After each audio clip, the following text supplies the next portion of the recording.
bit late to the party, but yeah, welcome back. Think I can. Yeah, it is in fact time for more Twofold. Time for more good vibes, because we all need a little bit of good vibes every now and then. Now, I will be skipping through the opening portion of this game, because we've already done a playthrough of one full round. And, quite simply, there's one choice in the prologue that we're going to make differently. And then we obviously are going to join the art club with Caprice. I have a block of saves ready specifically to join the art club. So, alas. Eh? College will open new paths for you, is what my mom had always said. I took those words to heart. We're so despite back. my usual cynicism. Even as my high school friends drifted away from me over the years, and the stresses of moving out and living alone mountain, I continue to believe in them. Then came today.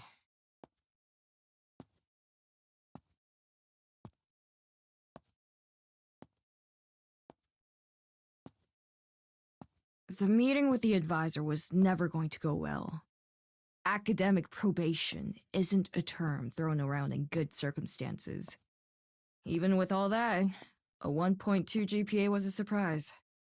5 whole credits. After cruising through school before college, it feels like a bad joke when I repeat his coldly delivered words in my head.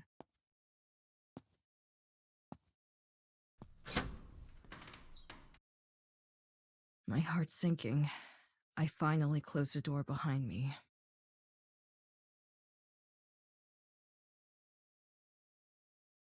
A chapter of my life closes with it. And now, we're gonna skip ahead a little bit. That awkward call to mom. An art class. And our girl Caprice, who we're gonna be getting to know momentarily.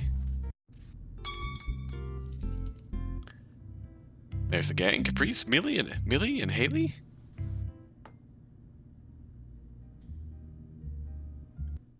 We are so back.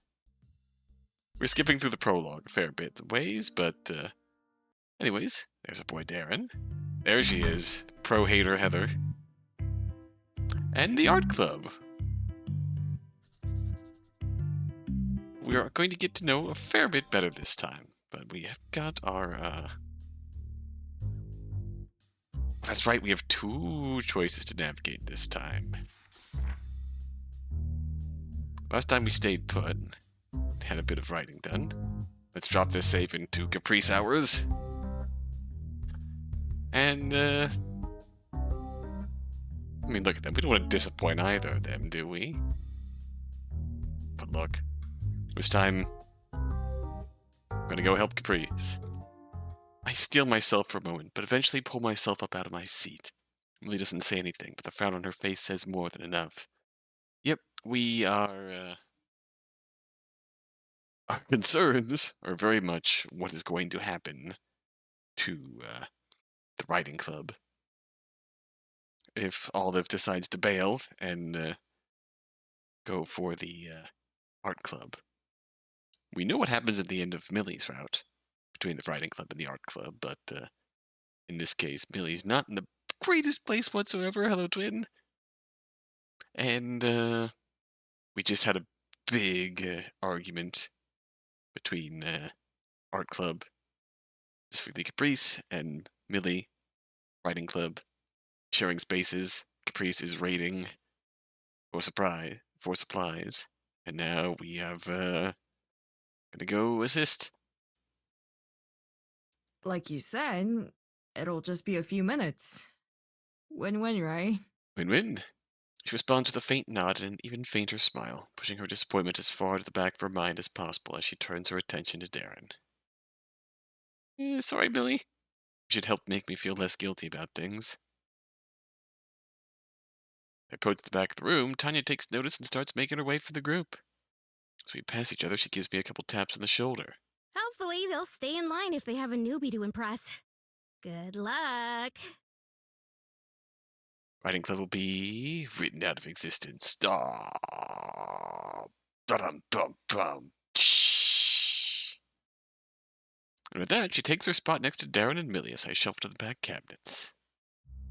All right. Howdy. Howdy, Wallace. Hi. Wallace seems remarkably well put together. Open that cabinet there. We need any printer paper and glue you can get your hands on. The proper stuff, not sticks. About as warm of welcome as I can expect. I do as she says, pulling the doors open to reveal a handful of office supplies, in contrast to the various fabrics and colored paper they've amassed into a pile on the countertop. Thank you for the help, Olive. Even if they're small, setting up 2 tables for the club fair is a lot of work. It's fine. 2 tables, though? Oh?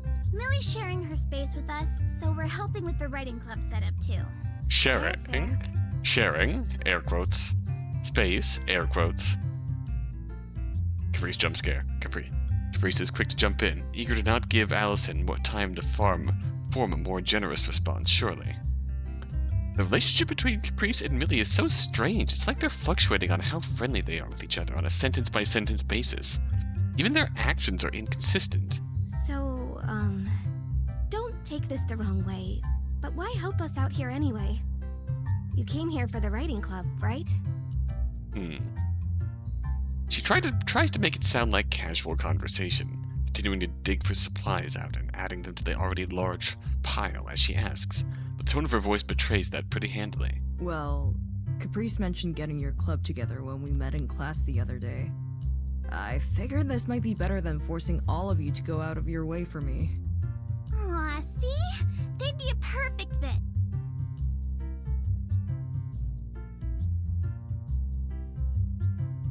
Allison's smile reinforces Caprice's statement and forces me further into the cabinet to hide my blush. Well, I'm glad you accepted my invitation because we've got things to discuss. What? Uh-huh. Uh-oh. It's definitely up there on the list of most intimidating ways to open a conversation. Allison was right. Caprice has told us a bunch about you already. Standard stuff. Flunking out, hoping to use the club as a lifeline. Oh no. I emerge from the cabinet, tossing a couple stacks of unopened printer paper onto the stockpile. Eileen's face remains unchanged as she continues sorting through her own mess. I hope she said more than that. She has. She talked about you being nice and hardworking, and being a good cook. Though I'm still not entirely sure where that last part came from yet. Oh yeah, long story. I shoot Caprice a glance, whose only response is a sheepish smile. Yeah, sure, great, but none of that is relevant to the point I'm trying to get to. You're only going to get out of us as much as you're willing to put in. Don't expect any handouts, at least not from me. Understandable, ma'am. Right to the point, huh? I guess that's fair, as much as I doubt my ability to live up to the standards she seems to be expecting. When did you get so soft, Eileen? What? That's soft? Don't know what you're talking about. Oh. Allison pauses her rummaging for a moment to pat Eileen's back a couple of times. Oh? Oh? Eileen freezes upon the physical contact, but both resume their scavenging soon after. Eileen may be scary, but she's right. As long as you put in the effort, everyone here will be more than happy to help. Right, guys? Sure. Well, if I can, I suppose. I'm not really great at drawing and stuff myself. Alright. Better than where I'm at, I'm sure. I'd appreciate it. Caprice shifts her eyes to Eileen to get her final confirmation. The silence hangs awkwardly for a few moments before Eileen pulls herself out of the cabinet and returns Caprice's glance. Like I said, if they can prove they actually want to put in the effort, I'll help. But I'm not a charity case. If you're dragging them in, they're going to be your responsibility. Oh, come on. It'll be a team effort. Uh-huh. Uh-huh. I have a feeling we know who the expert is in the group. It's a relief to hear that everyone would be willing to help at least a little, but I wish these two weren't so willing to try pawning me off to each other when I'm standing right here. I mean, if we recall, wasn't Eileen the one who did the portrait in Millie's round? I'm capable of doing the work. I'm just trying to make sure the work I'm doing is good enough. That sounds more than fair. Here's hoping. Here's hoping indeed. You really are playing softball today. Eileen's grumbling from the cabinet signals the end of the conversation as the other club members resume their stockpiling efforts, Caprice opting to squeeze in next to me to double-check my work. I'm thankful to work in relative quiet after being grilled from the get-go, but at least I left that conversation roughly knowing where I stand with all of them, I think. It's hard to say, but... be when I'm playing softball today. Yeah, that's fair. With everyone focused on the task at hand, the pile of loose supplies starts looking hefty enough for the club to consider their job done, closing up the various cabinets and drawers as they organize the hall. Sorry for dragging you along, Olive. Thanks for the help. See you at the fair, I hope? One way or another, I guess. I haven't settled on anything yet. Yeah, I know. I'm positive you'll come around in the end, though. We'll see. Nonplussed and slightly distressed. After forcibly dragging Wallace back to help with the heavy lifting, the art club files out, Tanya eager to close the door behind them. Their absence is immediately noticeable, with the air feeling just a little bit less chaotic. That typically comes as a relief, but the energy they carry as a group almost feels contagious, a thought that keeps coming to mind as I resume my conversations with Millie until the end of the meeting. It is ultimately difficult to carry that energy in that room. That's right, we're going right to, everyone, it's Friday. And there's Heather. Yeah, stressed. Let's reach out to Allison. She seems sweet. Heather's only half paying attention to me to begin with, but I quickly get up and skip over to Allison as she strides off. Oh, I have no intention of playing peacemaker, but it's striking how strong her feelings on the matter are. A little refresher on this conversation.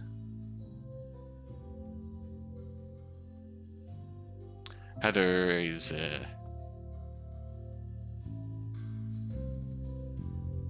Why did you even come to our club when you were already playing house over with Mommy Caprice?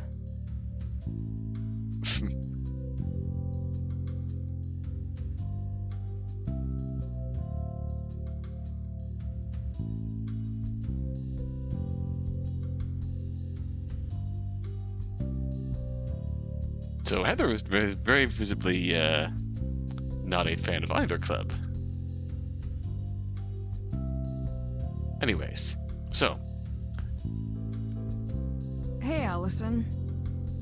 Allison turns to me, her frustration with Heather still simmering. What we've learned from this is that everybody hates Heather. She soon turns embarrassed at being caught fuming. Hi. Sorry about Caprice running off. No worries. She seemed busy anyway. Fair prep? Yeah, we're all a bit behind schedule, so we've been kind of scrambling. Oh no.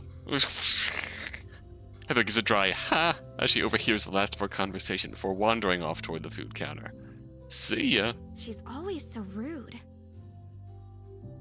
Allison pouts at her back as she walks away. Do you interact with the writing club much?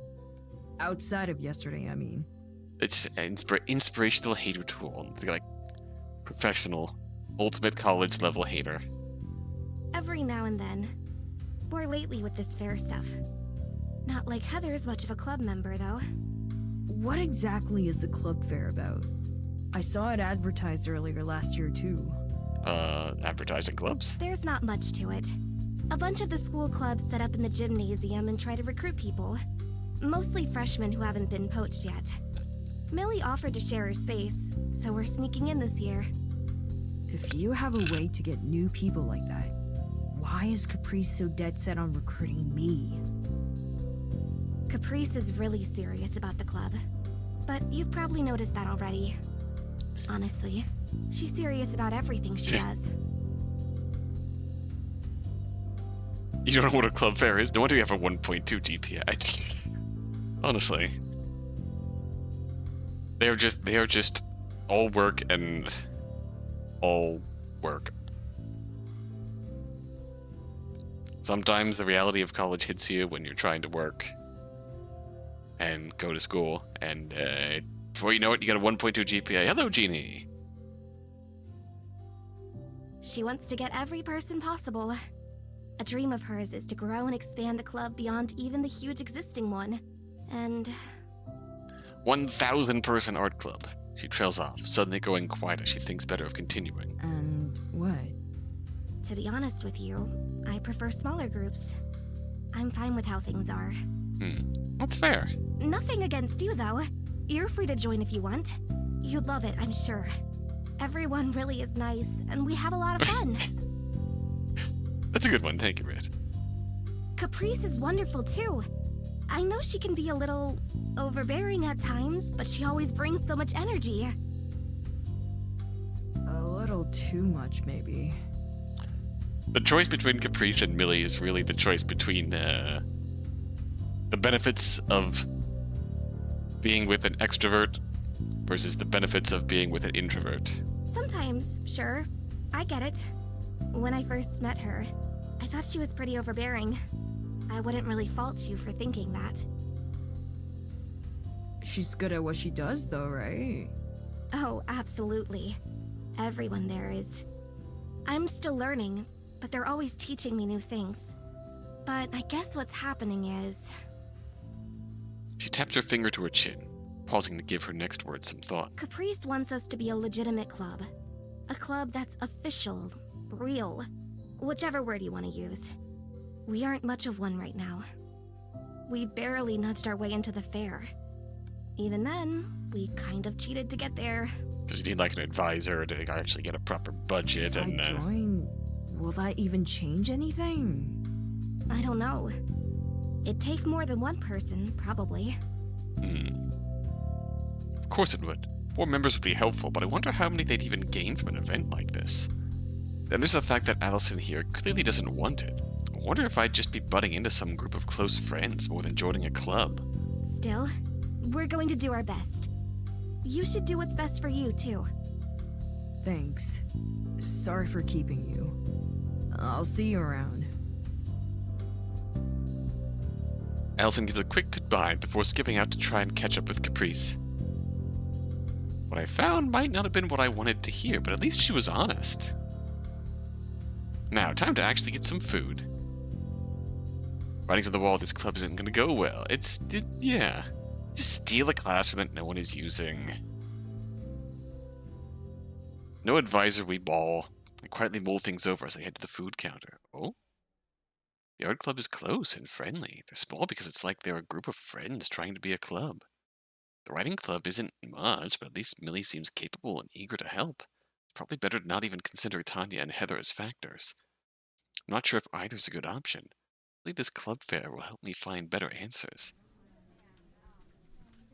Yeah, this choice really gave me a depressing take on things.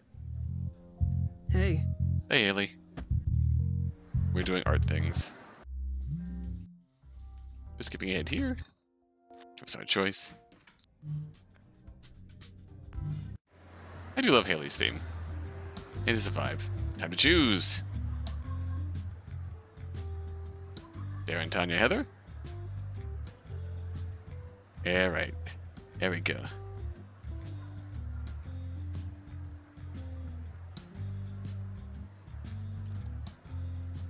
Better or worse, I'm going with the art club. Yes! I knew you'd make the right choice! Sorry, Millie.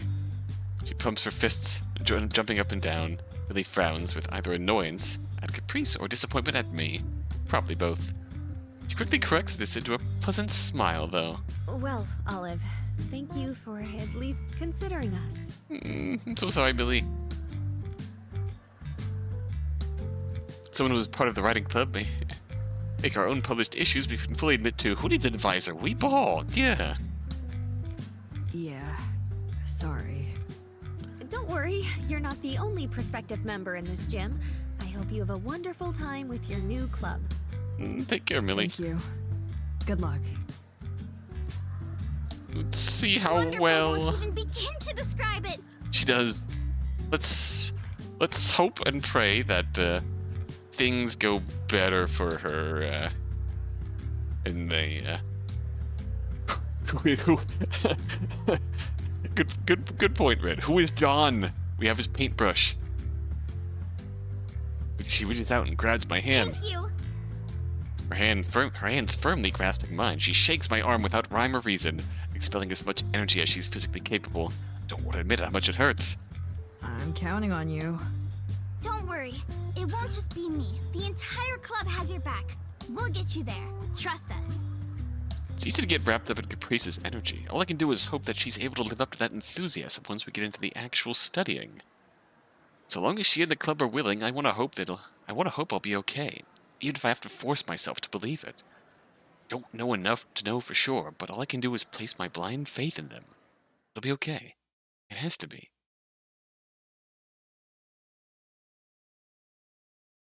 That evening. Oh. And so, Oh, wow. to our newest member, Olive. Caprice stands at the end of the table, raising her glass full of soda. Fortunately for the rest of us, her volume is just passable as an indoor voice. Unfortunately, she stands with such a gusto that the combined effect of her voice and movement draws the attention of almost every other table in our vicinity anyways. Content with playing along, the rest of the art club half-heartedly raise their own glasses to match her, albeit with greatly diminished enthusiasm. Hear, hear. The urge to shrink away into my vest grows by the second, and I only barely manage to resist it. Still, though, I can't help but sink into my chair just a little. Caprice is quick to notice, eyes quickly meeting mine, her smile as wide as it's been all night. Come on, you too. I feel the eyes of every single person around land on me. I give her a non-committal hand wave, but she just raises her glass even higher. She sure doesn't want to drop it. Join the toast, Olive. Join the toast. In act of surrender, I hold up my cup as well. Welcome to the club. Cheers. The rest of the club is less enthusiastic in their following welcomes. Allison and Wallace opt a quiet murmur of agreement, obviously feeling the attention from around us as well. Eileen's response is a simple grumble.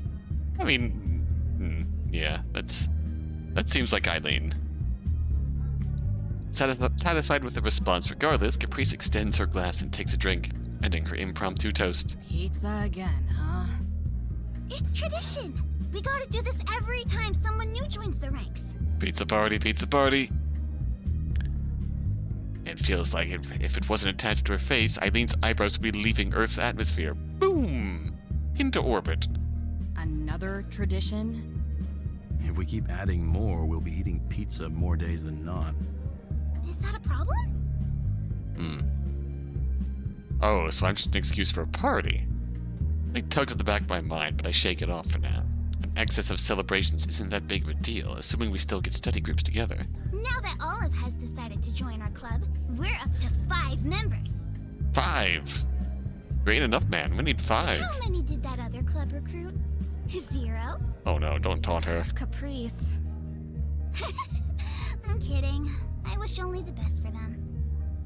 Wish I could believe her, but that grin on her face tells a different story. From the moment we've left the fair, she's been beaming with a kind of competitive sparkle only seen in athletes. I can't help but feel a bit weird about it. I do need the help, but I'm trusting her to be my best bet. Still, at the end of everything, I'm just a pawn Caprice is trying to keep on the field.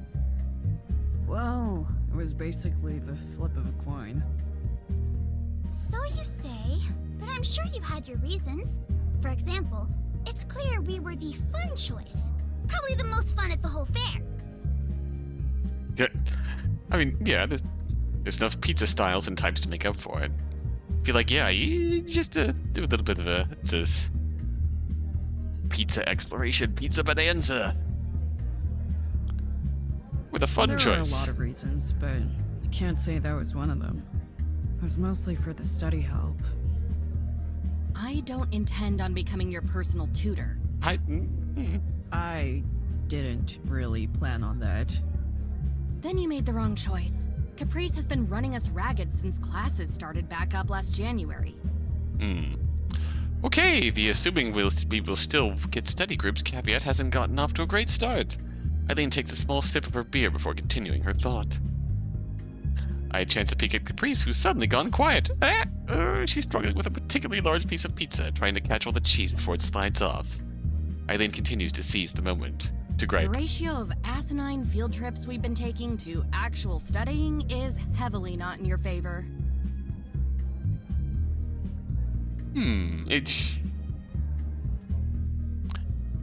People feel like after hearing the gun zero that there's an extreme disturbance in the forest. Yeah. We are thoroughly not happy. Oh. It is Allison's turn for a death stare, this time focused on Eileen. Surprisingly, Eileen's posture shifts and her face softens just enough to be noticeable. Ah, so Eileen is the bottom in that relationship. Caprice should be the one to handle the bulk of it, since she roped you into this. As long as I can pass the semester, I don't really care how. My eyes shift downward, feigning interest in the slice on my plate as a smokescreen to think things over. I said I don't care, but so far this get-together has me feeling more nervous than I'd expected. There's vague offers of help here and there, but it's hard to imagine how much of that is genuine versus how easily Caprice seems to wrap others into her excitement. That brings me back to the head honcho herself. The more I sit here and listen to current affairs, the more I worry that perhaps I made this decision because I got wrapped up in her energy too. Like Eileen said, I'm here because of Caprice. It's too late to walk back that decision, so I have to trust her. Freed of her pizza, Caprice finishes all of her soda in one go and pipes back up. Oh dear. None of that is important right now. We're celebrating. This is the beginning of a new year. It's already fall. Caprice grumbles in protest at Wallace's remark as she takes the hat from her head and wrings it out as if it were a wet rag, taking a moment to gather her thoughts.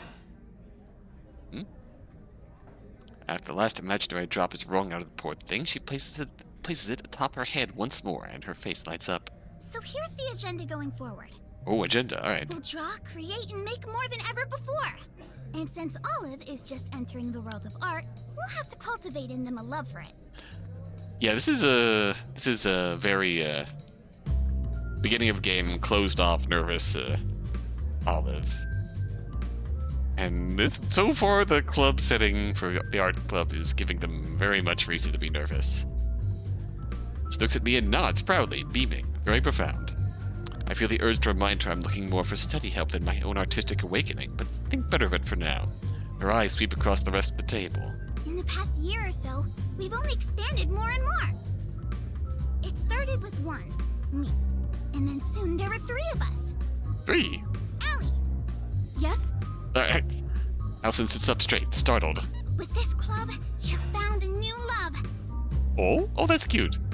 Allison looks red and nervous, eyes darting around the room. She briefly looks to Eileen for encouragement, who responds with a simple shrug. Of the arts, you mean? Yes, exactly. Whew, okay. I mean, it's kind of obvious, but, Beyond anything, the strongest power art has is to connect people. Where stuffy old words aren't enough, you can always count on the visual medium to bring everyone together. Speaking of which... Okay, these little, Caprice doodles are cute. She starts moving her pointer finger from Allison to Eileen, who looks unperturbed. Allison slumps in her seat, relieved that the attention is off her. I guess she hates to be the focus even more than I do. Relatable. Game recognizes game, Allison. Not Slam. Another word. Denied. Already exposing her on the first beat. Door slam. Caprice's finger glides past Eileen and lands on Wallace in a motion so clean you wouldn't think it was a last-second course correct. He These two really know how to navigate each other well, even if they're like oil and water. And not to mention Wallace. You see? This club makes artists. Eileen and I were artists long before you dragged us in here. Millie, no! Kidnapped from the writing club. Oh no. It's the little theft.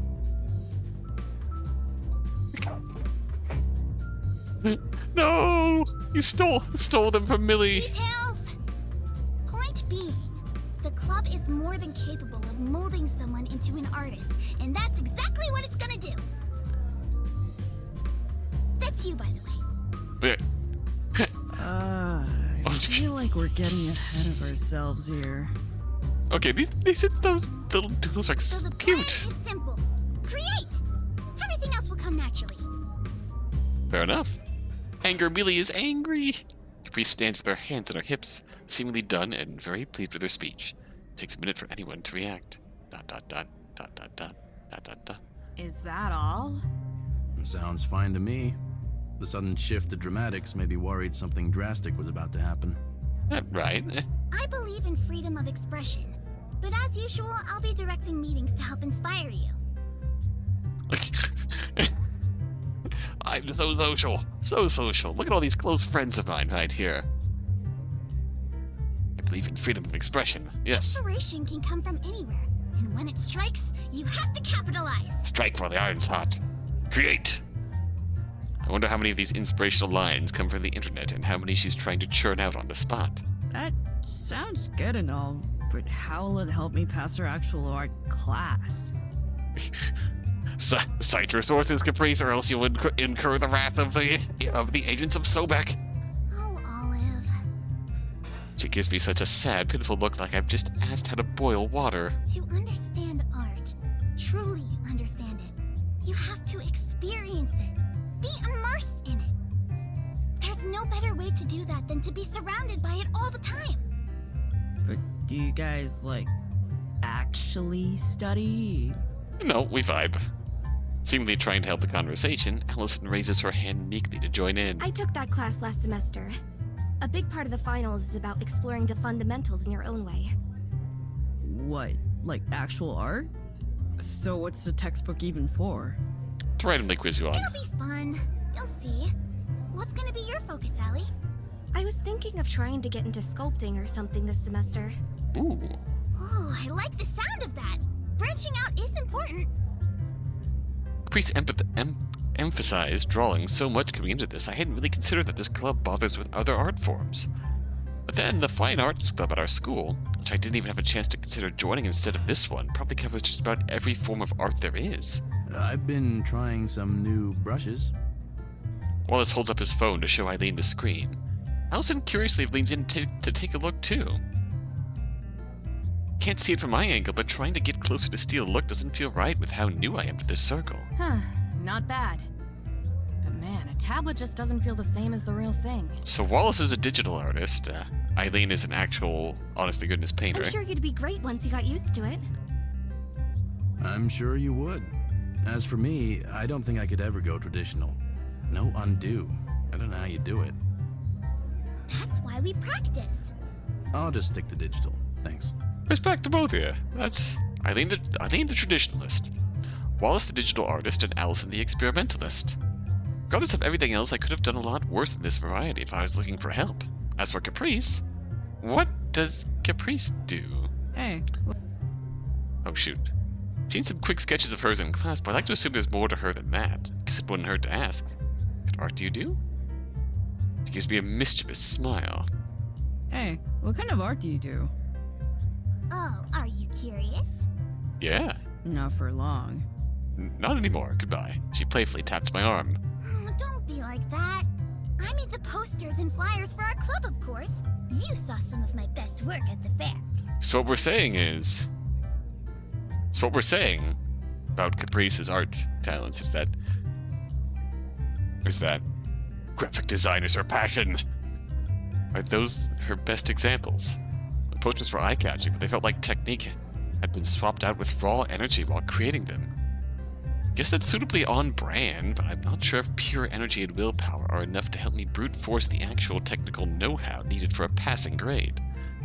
Oddly though, those worries leave me briefly when taking in the pride and excitement she has when talking about them. I can show you more during the next club meeting if you want. Her energy is infectious. But only if you have something to show me in return. Oh no. I haven't even started yet. She's already giving me homework. The thought alone of going home tonight and drawing something simple as a straight line to present embarrasses me senseless. Nevertheless. I'll try.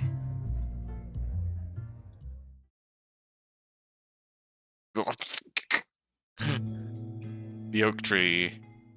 Act 1. Work in progress. This is going to be an interesting crew. 2 weeks later. Eileen and Wallace's sprites, the style they made in was different from all the others. I feel like you might have a point there, but let's take a look at them again. My last class of the day passes in blur. I don't think I could honestly say what the topic was about.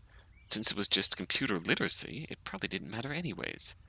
Diverting myself from my usual course toward the bike racks, I head toward the art building on the other side of campus. I try not to bump into the streams of people leaving or entering the campus, either escaping toward home or hurriedly rushing to their clubs, but it's a fruitless endeavor. It's been 2 weeks since the art club orientation/pizza party. Since then, the meetings have been even more scattershot than I had expected. Both times, Caprice either left early or rescheduled at the last minute for another day. In the end, it doesn't affect me too much since we trade notes in class. Still, my worst fears about the club being so casual are coming true. As I make my way toward the next meeting, a feeling of dread hangs over me. Hey. Oh, hey, Haley. I'm lost in my thoughts. It takes me a minute to register when Haley calls out to me from a few steps behind. Oh, hi. Unlike usual, Haley's headphones are already slung around her neck, like she was expecting me. Off to the art club? Yeah. Well, I hope so. I'm not sure if it'll happen today or not. It probably won't, yeah. Oh. Sorry to break the bad news. Man, I really picked the wrong club, huh? I really like how the running vibe is that we fucked up. We should have picked the riding club. Haley's expression shifts to something slightly more emotive. Disappointed. No. Either choice has its own issues. The riding club is barely holding together too, since Darren left. Oh no. Oh. Again. Darren quitting isn't exactly a surprise considering the circumstances, knowing him, since high school helped to keep the atmosphere a bit more manageable overall. Being stuck between Heather and Millie is a pretty solid deal breaker.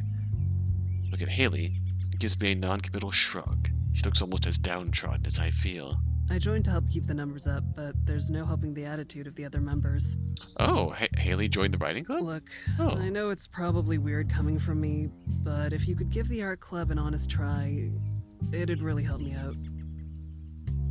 I'm not following, and Haley doesn't seem to mind if I do or not. Caprice is doing her best. She won't let you fail your semester. She's just got a lot going on lately. Haley's going to... You get bonked in return, Red, but also understandable. Haley's a good friend. I'll keep that in mind. I do like Haley. What's going on exactly? I shouldn't really be the one to tell you that. Great. Haley puts on her headphones, clearly ending the conversation, or at least putting an end to any more questions. I gotta go. See you. Okay, but... And you're gone. Haley turns a corner, out of sight, clearly in a rush to get somewhere. Rub my eyes, willing myself to not turn around and head home for the day. Whatever reason, if Caprice is going to call off the club for today, I should at least show up to say I did. Alright. Walking down the hall and up the stairs, I try to repress whatever feelings of anxiety remain. Out of options, and there's no going back on my decision. This is my best bet. For better or worse, I need to make the most of it. Before I even reach the door, I can hear the muffled sounds of Caprice's energetic shouting. People in this building really have to deal with this all the time, huh? I open the door as quietly as I can. Experimentation!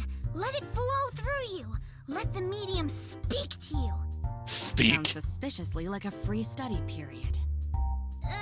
Well, that's exactly what it is. You have to fly the nest sometime. Poor Eileen always looks so gruntled. When I close the door, it closes with an audible click, loud enough to make Caprice's head turn like a cat who just spotted a mouse. Whoop! Yoom! Welcome! You're late. Caprice, thank you. Sorry. I'm at the front desk. Art supplies are scattered all over the desk. Everything from paint tubes to crayons to glitter glue. Did I interrupt you? Yes, with perfect timing too. Come sit. Oh no. I'm good. Whoa, what a cold response. Did you have a bad day? I'm having a bad afternoon. Per usual. Huh? I thought it's been pretty nice so far.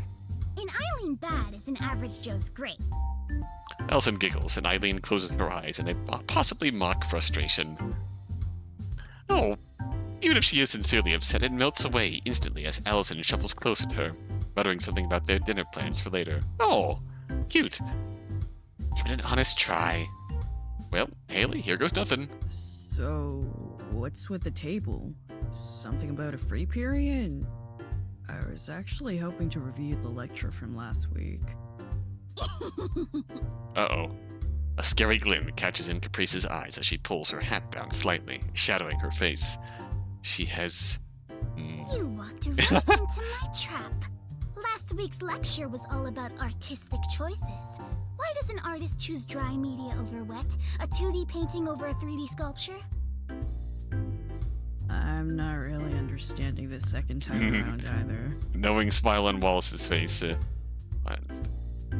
On Allison's face. And Eileen just looks A gruntled. true Renaissance artist was experienced in many forms of art. Each and every medium has unique capabilities. What is that buzzword? The best thing to do to understand these artists is do. Putting her hands on her hips, Caprice looks at all of us like a captain at the helm of a ship, unwavering to the rocky waters ahead. I have things to do today, so it's up to all of you to support each other. Mostly Olive. Mostly Olive. What? You're leaving? I know Haley told me to expect, but it's hard not to be disappointed all the same. Caprice turns to me, bowing her head and lowering her voice to speak to me directly. I'm really sorry. I'm not usually flaky. I just have some family stuff to do. It is really good practice, though. Try out a few things here and see how you feel. It'll give you some insight into the strengths and weaknesses of different forms. You've been drawing different cacti and plants, right? Try doing that, but in a way you haven't yet. Honestly, that's fair. I'll give it a shot. I guess. That's the spirit! Yeah. ...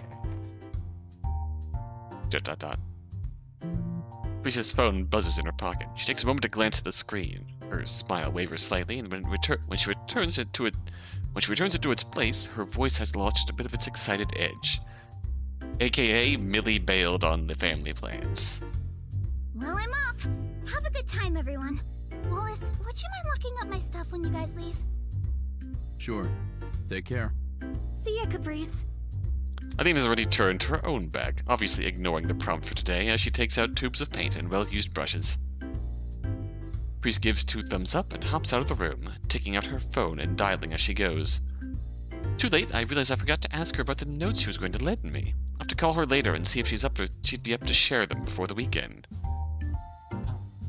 Aside, looks like I'll have to figure this out myself. Take a look at the supplies at the table, trying to figure out what exactly to try out. Olive. Hey, Hey, Allison. I don't think I've heard my name so many times in one day. A weird thought that I push aside for now. I know it seems like a lot, but it's a really fun segment. I remember it from last year. Caprice brought in what she could, but if you want to try sculpting, just let me know. I have some extra clay with me. Oh, is this our friendship? Or is this our friendship choice? Oh, sure. Thanks Alright. for the offer. All right, if you're still here, make your choice now. Who are we befriending in our live playthrough? Who do you want to get to know more? Allison, Eileen, or Wallace? Allison gives me a reassuring smile. Without another word, likely to give me time to think, she takes her own supplies off to a table next to Eileen, then just leaves. As my eyes fall over to Wallace, he meets my gaze evenly. I notice he doesn't even have a single thing with him in the way of art. Instead of his usual tablet and laptop combo, he's holding a notebook and ballpoint pen. I'm not drawing today, so it won't be much help. Writing? No worries. Do you have an art block or something? Far from it. Not Wallace, he gives me bad vibes.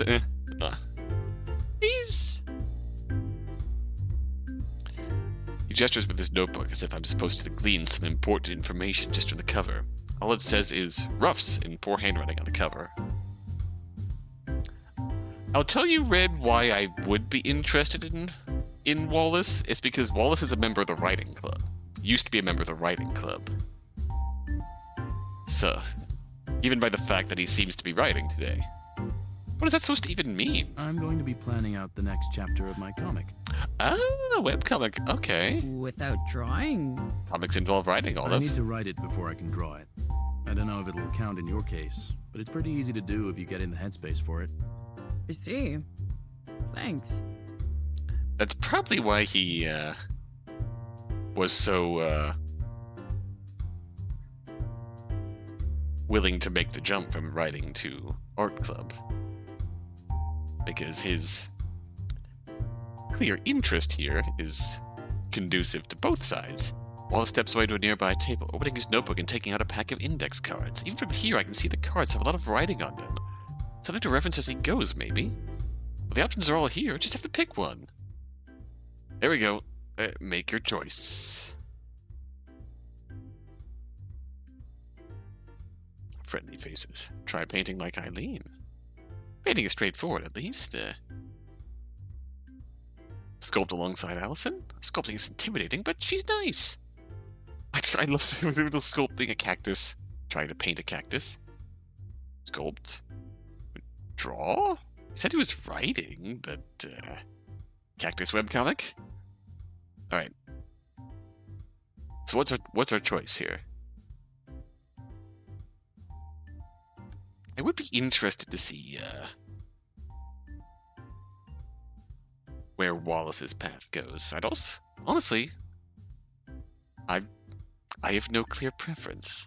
Wallace has the past with the writing club. Eileen and Allison are two sides of their own relationship, so if I had to lean towards one particular direction, I would be Allison, but time to get the W. Alright, any other takers? Make your choice.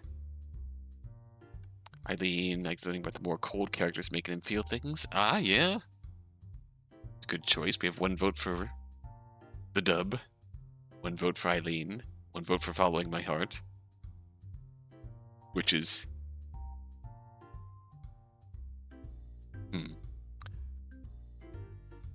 I might side with Rev here.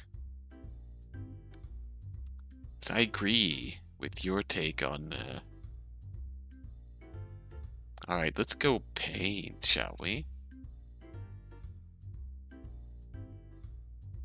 Straightforward, at least. All of them seem interesting, though. Yeah. Alright. Something about paint feels especially artsy compared to the other choices here. It looks so professional and out of reach for a person like me. Maybe Eileen specifically gives me that vibe. Either way, I said I'd give this club an honest try. Nothing more serious than painting it on an easel to show I mean it. Paints I grabbed are a mismatch of different brands of paint and colors. There's a surprising amount of blue and green options, and almost nothing else. Limitations breed innovation, or something like that. Here goes nothing. What on earth do you think you're doing? Uh-oh. I nearly jump out of my skin. I lean over my shoulder, glaring down both at me and the easel. Did you have to sneak up on me? Jump scared. Be happy I didn't assassinate you. You're ruining that canvas and those brushes. Be happy I didn't slay you where you stand, Olive. Look at my painting. A swirl of blue with a splotch of dark green in the middle. I was envisioning something like a cactus on a windowsill, but so far it's just a running mess. Now the colors are really sticking to the canvas as well as I'd hoped, running down and spilling onto the wooden base. Look, I know I'm not any good at this, but I'm not trying to be bad. Give me a bit of a break. And let you destroy Caprice's supplies because she's too naive and trusting of a total newbie? Gimme that. What? Yoink. Alright. Eileen takes the palette from my hands and places it on a nearby table. In a surprisingly quick turnaround, she thrusts a new set of paints into my arms and stands there expectantly. What am I supposed to do with this? Paint. What's the difference? I mean, is on your ass route. Yep. She scowls and shakes her head in total disbelief. You a complete and utter noob. Why would you join an art class when you can't even tell the difference between acrylic and watercolor? Ah, that would make sense. Watercolor is running off of a pure and utter a typical canvas. See what I mean with the sprites? I mean, you can see the shadowing and detail of her face. Same with Wallace, while the others rely more on just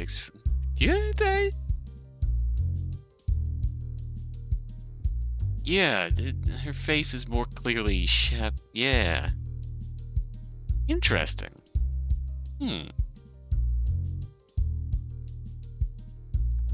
One color issue. It is unique though. Watercolor usually comes in those plastic containers. The cheap kinds, yes. Unless you mean gouache, which we both know you nor Caprice can afford. I have no idea what gouache is. Read what you're using next time. Using a water-based paint on a gessoed canvas is ridiculous. No clue what gesso is either. Sorry. Do you mean it? Well, yes, ma'am. What? Caprice might put up with your wet cat routine, but I won't. If you're going to be using someone else's space and supplies, do the bare minimum. If there were any doubt about it before, Eileen is definitely insulting me now. Weirdly, though, it doesn't feel, particularly mean-spirited. I'll double check next time. You're right. Of course I am. If you're not sure of something, ask before just jumping into the deep end. It's more trouble for everyone if you brute force it. Gouache.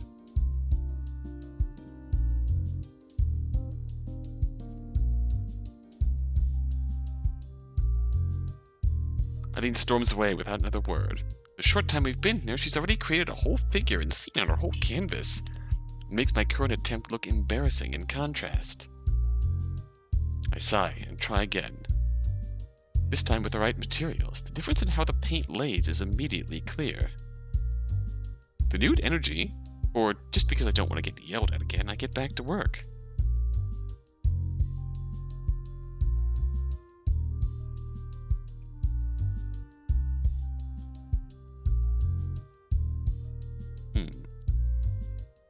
Type of paint made from pigments bound in water-soluble gum, but with the addition of a white pigment in order to make it opaque.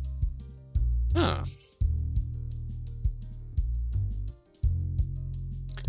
Yeah, so gouache is a definitely more expensive watercolor style paint, but with white pigment added in, so it's not opaque, which is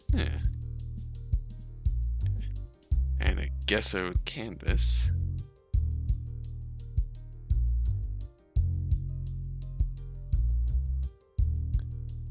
What is a gessoed canvas?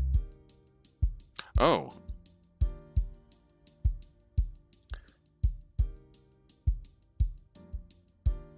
So gesso is a sort of acrylic, which primes a canvas to accept acrylic paint. So a gessoed canvas has essentially been primed for painting. So I imagine that's got to be a serious bit of supplies in this case. So just willy-nilly slapping watercolor on it would probably be not good for something like that. Interesting. We are indeed learning about the basics of traditional artistry today. 1 week later. Aquarium! Oh, look! A sea turtle! Are we taking an art club field trip to the aquarium? He's cute. Are we taking an art club field trip to the aquarium just because Caprice's mom works here? Two girls press their hands against the glass to look at the turtle in question, which the sign explicitly says not to do. She doesn't seem to mind. She's lazily swimming by. You drink aqua! They appear to be the only ones among us excited to be here. Elan and Wallace look half interested from a couple of feet away. I think I'm in the same boat as them. It's not that I don't like looking at the wonders of the sea. Just not now, under these circumstances. I originally pegged Eileen's asinine field trips remark as one of her typical grumblings, but Caprice wasted no time validating her. When Caprice called me this morning to tell me we were going to an aquarium, I almost immediately refused. I'm still wondering if I should have. Hydrate or dihydrate, you silly binge. Yes. Yes. Last few art club meetings alone have been more of a casual hangout than anything else, and the last thing I feel like doing is hanging out when I could be studying. Still, it's about the only opportunity I've had to even speak to Caprice since I decided to join the club, so I figured I might as well go. Hey, are you seeing this? Pay attention. This will be on the test later. Really? Test? Test?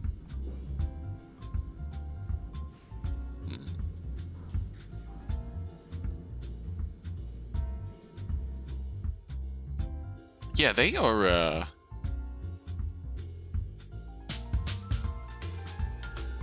Yeah, their sprites have to have been done by different folks. Perk up a little for the first time since we arrived. Something akin to hope swelling in my chest. Just a roundabout review of the last few classes we've had? No, it's just,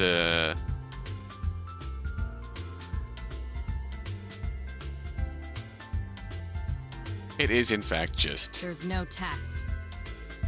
Damn, homework during a field trip. The test! The test! Taking offense to Eileen's statement, Caprice peels her eyes for the turtle, spitting dramatically to face us. I deflate a bit. Any chance of actually studying out the window? Well, drat.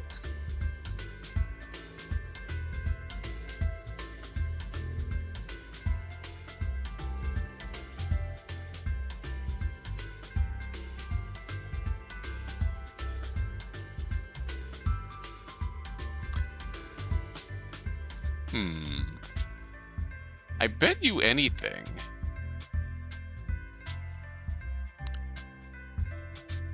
She switched myself and Olive. I hate it. That's understandable, Red. Understandable. Like always, the test is gonna be the stuff we make that comes afterward. I'm expecting you to come back fully inspired. Ah. Field trips are never just about having fun, huh? She simply waves him off, returning her attention back to the tank. If you can't look at a creature in its natural habitat and become inspired to draw or paint, then you're a lost cause. These aren't their natural habitats.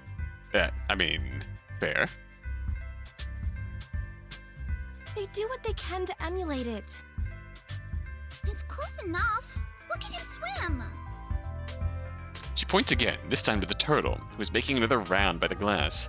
He twirls these as he swims past, eager to give us humans a show. And not just him. This place is filled with life. All of it beautiful.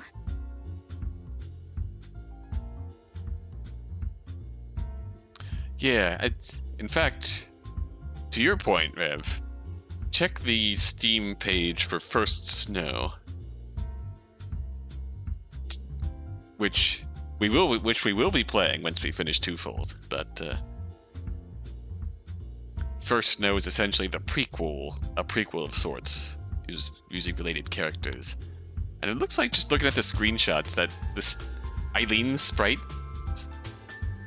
it seems like the sprites were originally done in the Elan and Wallace style, but in time, like, just comparing the sprite style between Twofold and First Snow, it seems like Eileen's sprites stayed the same almost. At least one of you gets it. Let's head to the next exhibit. It's interesting. She grabs Allison's arm and the two of them pull forward. The rest of us trail behind. She gets this excited every time we come here. How often do you guys visit this place? Oh, twice a week. In the past year, 4 or 5 times, maybe. Last time I came here, I was in elementary school. And it already feels too soon, right? As if to justify her distaste for the place, she shivers a bit. I thought it was odd for her to dress this warm for the occasion, but it actually looks like she could do with another layer or two. Hey, there's nothing wrong with visiting as an adult. Once in a while. Once in a while. Every few years, I could see. Doesn't the novelty wear off after so many times? Not for her. I mean, it's an important part of her life. Understandable. By the time we've caught up with the two, they've stopped at another tank to watch more fish swim by. Caprice points to this and that as the little things swim by, rattling off facts as they go. Allison seems to be keeping up with Caprice's pace well enough. Plankton mostly. Mm-hmm, right. It's, there's a word for it. Both of them close their eyes as if straining to think of whatever they're talking about. There you are. You should have told me where to meet. Ah, there she is! Mom! She rushes over to hug the woman who approached us. The uniform she's wearing matches the other aquarium employees we've seen dotted around this place thus far. By the rest of her appearance, she's definitely related to Caprice. Were it not for the shout, I might have guessed her for an older sister or maybe aunt. Hey, here for club work? Yep. She looks at each of us, but lingers on me with a polite smile. I'm guessing I'm the only one she doesn't know yet. Oh, right, Mom. This is Olive. They're our newest member. Nice to finally meet you, Olive. Finally? You've heard about me? Finally? I glance over to Caprice, who smiles back at me like nothing is amiss with that statement. He extends her arm to shake, so I grasp it. Her handshake is gentler than I would have assumed for someone related to Caprice. Understandable. In the back of my mind, I remember all the times Caprice had dipped out citing family affairs. Her mom looks perfectly healthy, though, which is a relief. I'm Charlotte, but you can call me Charlie. Caprice's mom, as you may have gathered by now. Alright. I don't think I'll ever be comfortable calling a peer's mom by her given name, let alone a nickname. So, hey, you guys looking for inspiration? Oh? Yeah. That's the excuse. Great. Check this out. Charlie dodges the sarcasm. She plays the part of a tour guide well, leading us all to a nearby tank, each of us following behind with various levels of eagerness. As Caprice and Allison fawn over the various fish, Charlie narrows her eyes, looking for a specific creature. Eventually she seems to spot her prize, pointing toward a small pile of rubble. He's kinda hiding, but look at that guy there. We got him in recently. Her mom looks like she's the same age as the rest of them. She's very, very young definitely young for her age. I'll move in closer to see the creature poking from behind the aquarium rocks. That's a wolf eel. Ooh. He's pretty ugly. Sorta looks like this guy. She grins at Wallace, who responds with an exaggerated scowl. Hey, the eel is trying his best. Glad to see I have so many people in my corner. That's a good way of putting it, Rev. She aged very gracefully. Conversation doesn't even seem to register to Caprice as she keeps the entirety of her focus trained entirely on the timid creature. He's cool. He is ugly, though. Yeah. Totally. He's also not really an eel. What? He looks like one. What makes him not one? Rather than turn to Charlie, Caprice leans further into the glass, trying to dissect the not actually an eel with her eyes. Something to do with gills, or... you're gonna have to be the one to tell me all that stuff. Oh, wait, I see. He has little fins behind his head. Oh, Bungie, hey! Don't hate on the eel, he's still growing. He'll become like Gordy one day, yes! Hey. We are in the aquarium. You're my best friend! You're my best friend! Holy crap, Manji, thank you! 21 months, good God. It's been a ride. But yes, you're my best friend. As the man says. No one else reacts, but Caprice looks extremely pleased with herself as she stands up straight. You know, like a fish. He's a really long fish. Long fish. Are eels not fish? Rather than show off how ignorant I am about the classification of marine life, I'm more interested in how Caprice knew that in the first place. Are you studying this stuff alongside art? Both Caprice and her mom turn to me in response. While Caprice looks a bit confused at my question, Charlie's beaming. She didn't say. Caprice here is gonna be a marine biologist. Oh wow. She pats her daughter's shoulder with pride. Caprice looks a bit sheepish.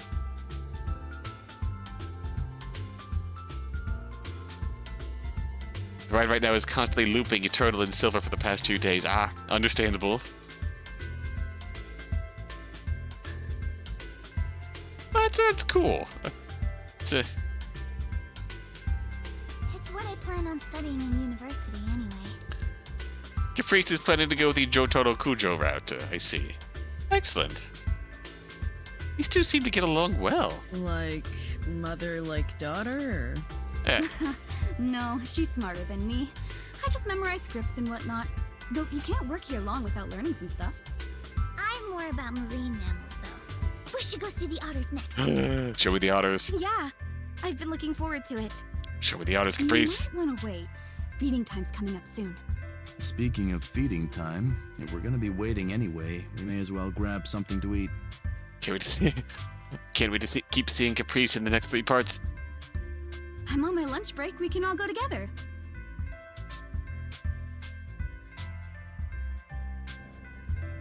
The aquarium is this little sea-themed cafe, more a cafeteria than a restaurant. Menu items have various aquatic names to mask the fact that it's all bag standard food. What? Cafe of the Deep! I stand next to Caprice as we serve ourselves at the tiny salad bar. Or rather, for the first time since we arrived, Caprice has slowed down. Specifically to stand next to me, it seems. Hey! Uh-oh. She's got that look on her face. She speaks in a sharp whisper, like she's telling me a secret. How are you enjoying it so far? Enjoying what? The aquarium? She nods earnestly, glancing back at our group a few paces ahead of us. Well, it's nice. Yeah. The mischief. Aquarium restaurant. Will you see the option of chicken or tuna sandwiches? Honestly, where's our fried chicken? Is there a giant tuna in the freezer? It's the best! But, I wanted to make sure you're actually having a good time. I know I haven't been the most reliable person to you lately. If you get that reference, then you deserve a gold medal and inclusion into the Visual Novelty Hall of Fame. But she smiles a bit distantly. Guess my reluctance to enjoy the field trip has shown more than I thought. Or she's better at reading people than she lets on. I mean, it hasn't been all bad. The club has been perfect for catching up on the practical assignments. But I would really appreciate any help with the exam portion, too.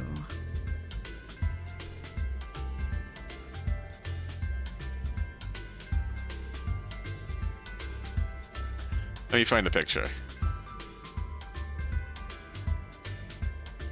Well, that's a small version of the picture. Is this a better button? Is this a better picture? Yeah, there it is. Tuna. Do you remember the tuna? It's a deep cut. Let's see. Tuna. Downloads. Oh god, that's a really big picture. Yes.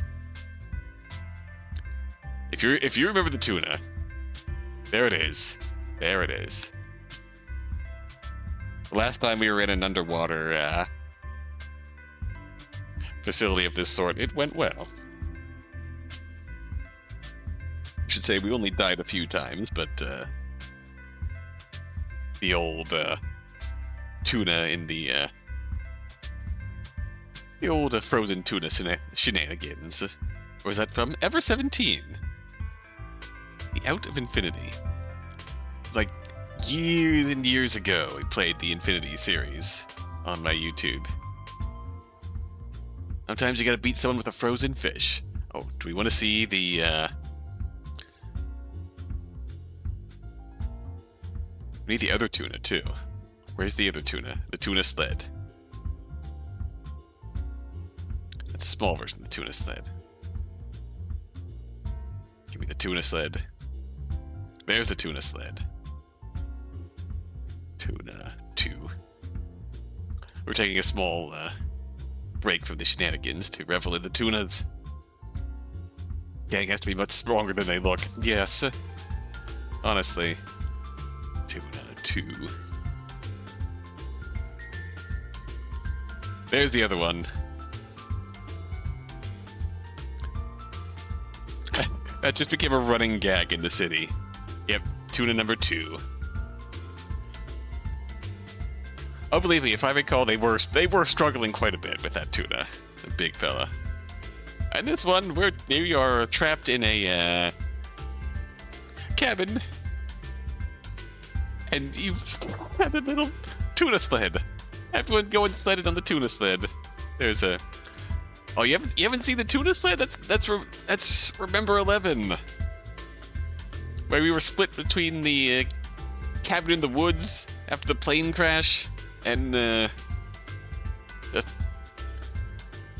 we were body swapping between the cabin in the woods and the facility that we were snowed in. Sphere. It was a Kokoro and Satoru, yeah. I thought they were riding an actual fish, not gonna lie. Honestly, yeah, it just became a thing. I don't remember if there was a tuna in Never 7 though.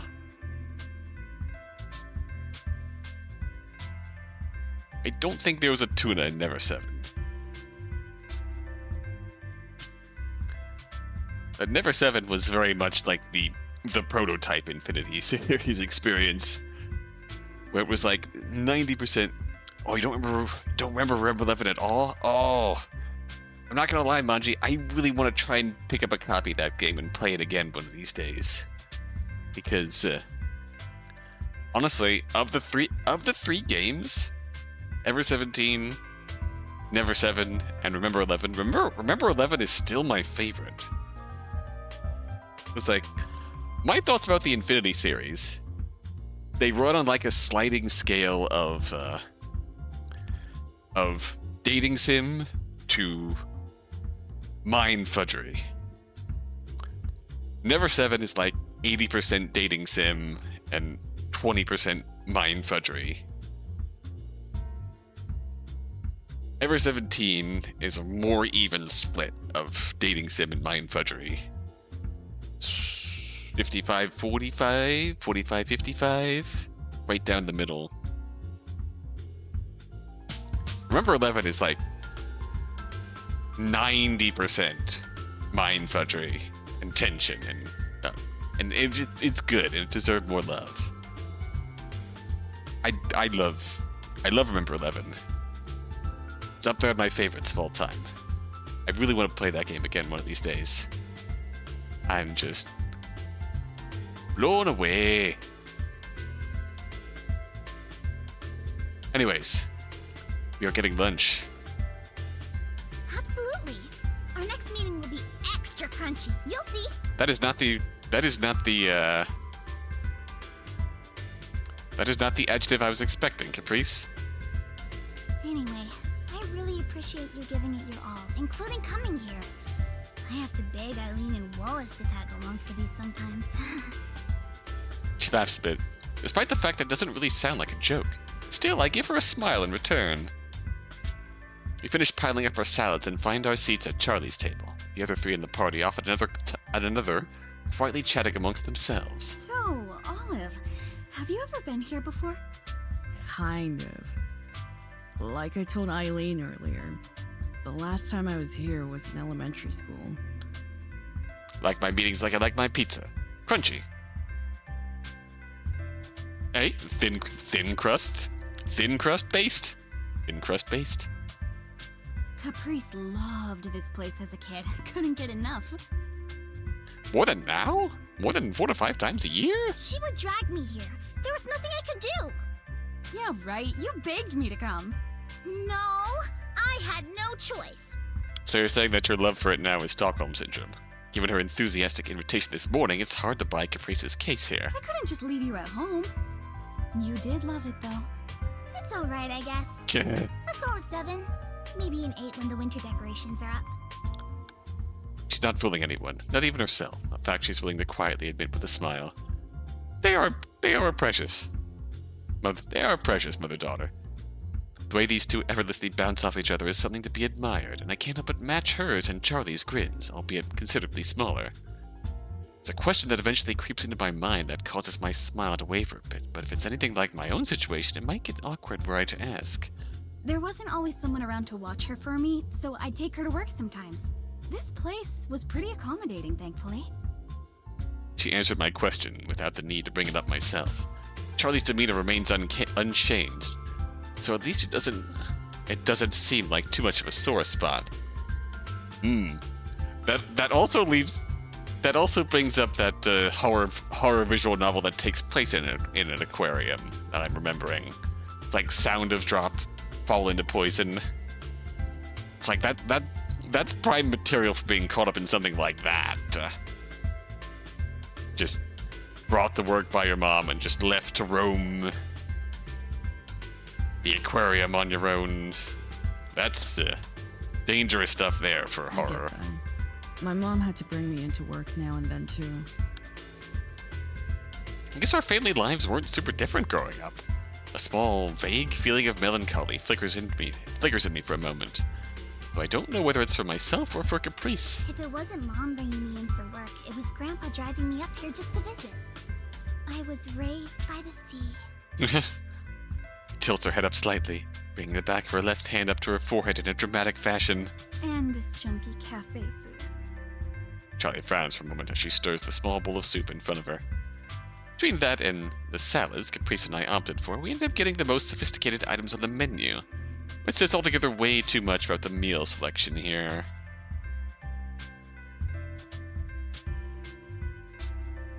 Things are changing now, though. How's Mike? Mike! He's fine, thank you. How's Millie? Have you tried talking to her again? And, yep, there's our family situation. So anyway, when's otter time? Walking through the aquarium alone as a kid can either be horrifying in a setting for underwater nightmares like the ocean backrooms. Ocean backrooms is a terrifying thought. Or Octodad level of shenanigans. Octodad shenanigans, like just watching sea creatures bounce around like silly goobers. And anyways, yeah, so there's our family situation. Something that looks like genuine disappointment finally makes its way to Charlie's face. Doesn't really suit her after seeing her smile nonstop since I met her. Caprice. Don't worry, Mom. Things will work out fine, I'm sure. So... I sure hope so. I wouldn't want to... So the pressure is on Caprice's side, too. Really? It'll be okay. Okay, our conversations go on like this for the rest of lunch. The other club members occasionally chime in from a table away when prompted. Seem to be pretty familiar with Caprice's mom, Charlie, talking as if they're old friends. Though we had pretty similar upbringings, I couldn't imagine bickering with my mom so much, even if it's all in jest. Although it's different than I'm used to, it's still a relationship I can understand. There's a closeness when all you have is each other. Caprice mentioned a grandpa.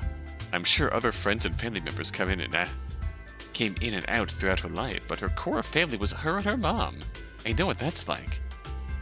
When it's just the two of you, you hold on to each other as best as you can. Ah, there we go. Where's Fallout New Vegas? It wouldn't be a Twofold stream without some Fallout New Vegas. Before long, Charlie declares it's almost feeding time. So we make our way to the otter exhibit. Otters! Otters! Yeah!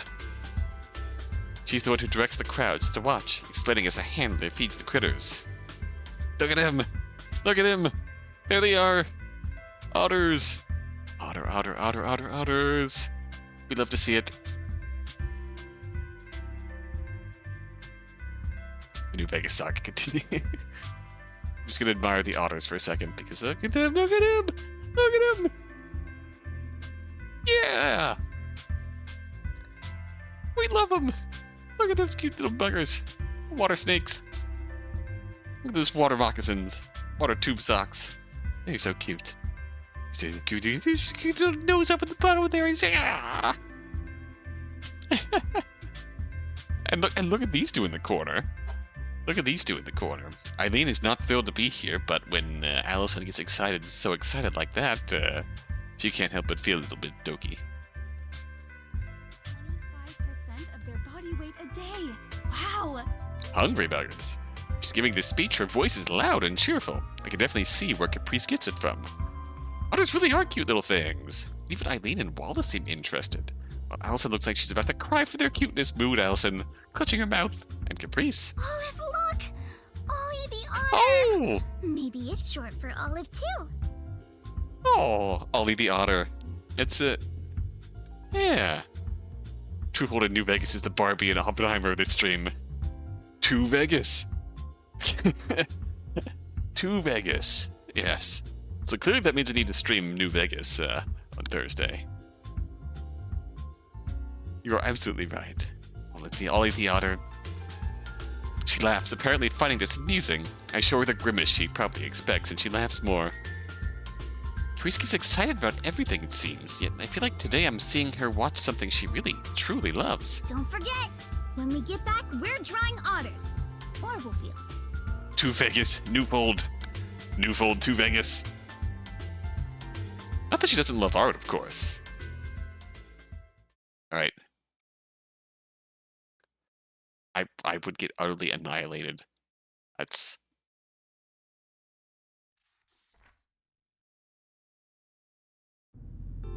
Alright. Finally, Olive Mom. Been a while, Mom. Leaning against the backside of a booth, Mom and I allow ourselves a bit of respite after somehow surviving another lunch rush. How does such a tiny little trolley car fit so many people? If you figure it out, let me know. I've been wondering the same thing for over 20 years. So she says, but with a smile on her face, you'd think she was totally unfazed. I guess you get used to it. I love Olive's mom. See Dawn find a Deathclaw. Oh god. As Mom props herself up to get ready to greet her new customers, I sink further down, trying my best to hide myself behind her as they step indoors. It's just as cute on the inside. Look at all the photos. Allison! You're such a tourist. And Eileen! Being cute together. You can practically hear Allison's eyes opening in awe. Welcome to the Bell House. You two take a seat wherever you like. It's on the charisma stat, Dot. Ouch. As they pass by us, Mom follows suit, grabbing a couple of menus as she does. That leaves me stranded alone in the front, as they find themselves a booth together near the back of the diner. With them occupied with the usual waitress feel, I decide now is my best chance of sneaking into the kitchen area undetected. I work my way back up to a standing position and, Hey, that you, slacker? Spotted. Don't even make it 2 feet. Oh, Olive? Hi. Shoulders sufficiently slumped, I turn to face them and drag my feet over to their booth. Mom's face couldn't contrast mine more, beaming brighter than I've seen in forever. Friends? My Olive's got friends? Are these friends of yours? That mom energy. They're from the club I've been telling you about. It's a pleasure to meet you both. I'm Olive's mother. Nice to meet you, ma'am. I feel like something happened here. I feel like this is something strange happened here. Mom and Allison are eager to greet each other, while Eileen seems content with a small wave. Decidedly more on edge than when she first came in, her eyes shift around the diner, landing on me more than a few times in the process. So is this a family-run place? Yeah, not ours though, if that's what you're asking. We're just plain old employees. I wouldn't say it like that. I've been working here since before Olive was even born. The owners have been very good to us. It almost feels like a second home. With how much time we've had to spend here lately, it's definitely felt like we've more or less been living here, that's for sure. Hang on one second, let's see. No, it's definitely... Yeah, I don't think that's going to...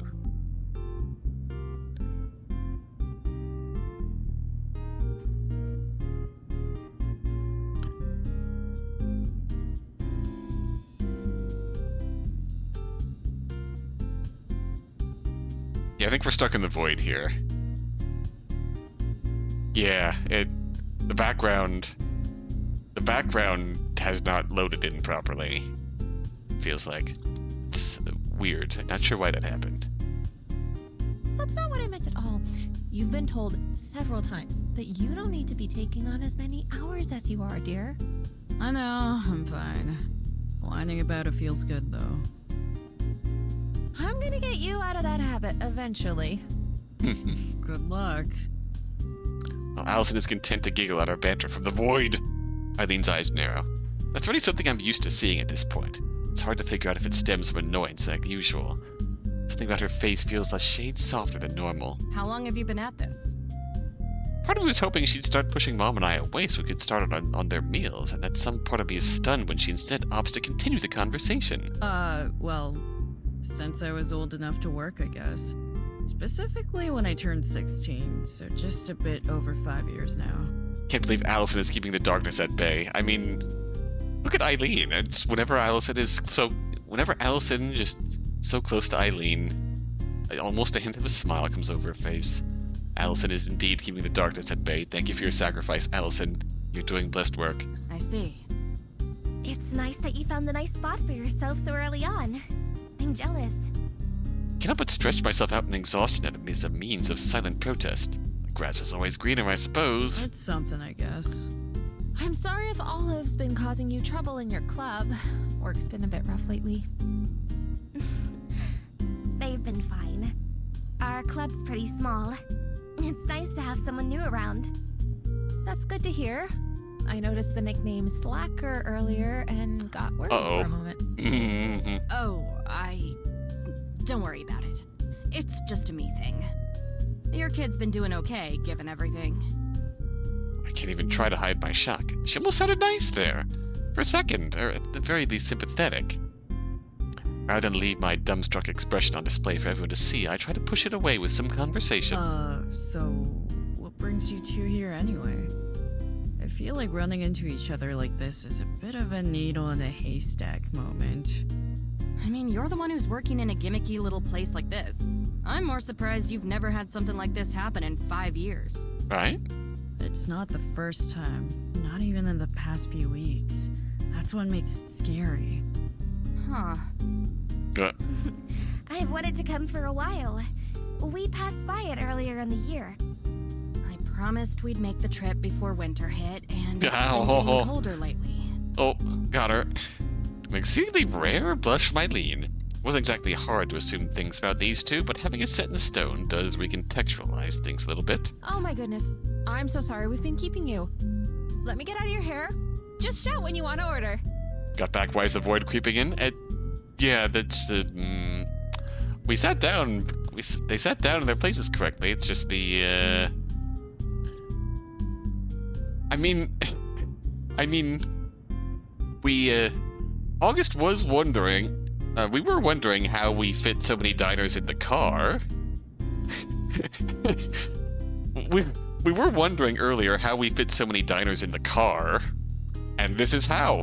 We have extra seating in the void, right? It's... Oops. So... You get ready too, Olive.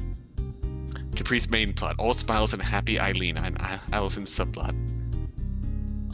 Main plot, all smiles and happy Eileen and Allison's subplot, SpongeBob and the haunted hallway meme. SpongeBob and the haunted hallway meme, but they're holding hands. Who say so? Someone clip that. Will do. It was nice talking with you two. I need some kind of memory of this scene on hand here. This is delightful. Same to you. Thanks in advance for the food. Yeah. Nice chatting, Olive. Maybe I'll try and a surprising reaction, but I'll take it. Make my way up to the front of the diner and start preparing for the final couple of lunch rush meals. I think maybe I'll try and come back to this later on and see if this scene loads in properly. If it's just a one-time glitch or oddity. Make my phone buzzing incessantly. It's not the alarm I'm used to hearing. Without leaving the comfort of my bed, I reach to grab it. 5 new texts! What? Oh god. Oh god. Text. You don't have... Oh. Hey! Hey! Wake up, sleepyhead! You don't have any classes today, right? Me neither! So when's a good time for you? For some tutoring, I mean. I didn't forget my promise. Text back ASAP, or I'm charging you extra! She's got an Ollie the Otter. She's got an Ollie the Otter icon. That's cute. Somehow her texts hold a new level of energy. Maybe they'd be a little charming if she didn't rapid fire them. Just woke up. We didn't agree on you charging me anything. Good. Brush your teeth and wash your face. Take a shower. Get ready to go. Go where? Tutoring. I said that. Pay attention. I mean, on campus. could meet somewhere, or maybe I could come over? That's fine, I guess. Or wait, you could come here! Go to Caprice's place, huh? Will Millie be there? They're still fighting, right? Do I really want to go directly into the trenches of that war zone? Your roommate's okay with that? Yeah! She did not ask them. Don't worry about it. Everything's under. Okay, got it. Control! Gonna need a dress. Of course! So she gives it to me, along with some confusing directions that I'll ignore and find online instead. We decide on a time for me to come over as well. Since I work tonight, I'd like to get this done early. Once again, she's ambushed me. Increasingly, my decision to join her art club is filling me every day, even outside the club room. Regardless, I feel a strange sense of relief wash over me. She didn't forget her promise. With the finals inching closer each passing day, a promise of genuine tutoring is like a ray of light in the darkness. From the beginning, I knew that choosing the art club meant trusting in Caprice. I need to get ready to go, which means giving my all into today's reviews. Don't know when I'll get another chance like this. My grades are hinging on it. Alright, let's do this. I haven't gone to many other people's places in my adult life. Can't help but feel a bit nervous. The fact that I might find myself physically stuck between Caprice and Millie definitely doesn't help matters either. If they weren't afraid to go back and forth on campus, I can only imagine the terrors that happen in the privacy of their home. All this absent-minded musing has given me just enough time to pedal my way to the entrance of their complex. Time to push aside any lingering worries, Olive. The outside their building looks nicer than I expected. Guess that's what 3 people together can afford. Press the doorbell, and immediately I hear muffled shouting on the other side. Oh dear. Door opens, unlocks, and swings open. I'm greeted with a smiling face of Caprice. Welcome! Fish. You're late. The sudden shift in tone stings more than it should. Yeah. Sorry, got held up just a little bit by traffic today. I love that expression. Hang on.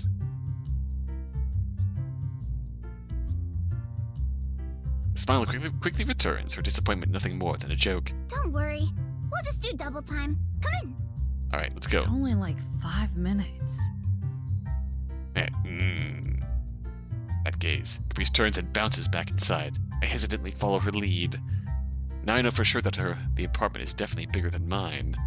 It certainly looks lived in. The living room, clothes, and books and various items lay strewn about. Maybe I shouldn't have expected them to be tidier. Haley sits on the couch, flipping through her phone.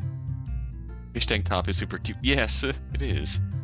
And Haley's here. Hi, Haley. Hello. Hey. Haley's here. She won't be joining us for tutoring. I'm not surprised. I'm banned from all art club activities while acting as a traitor to the other side.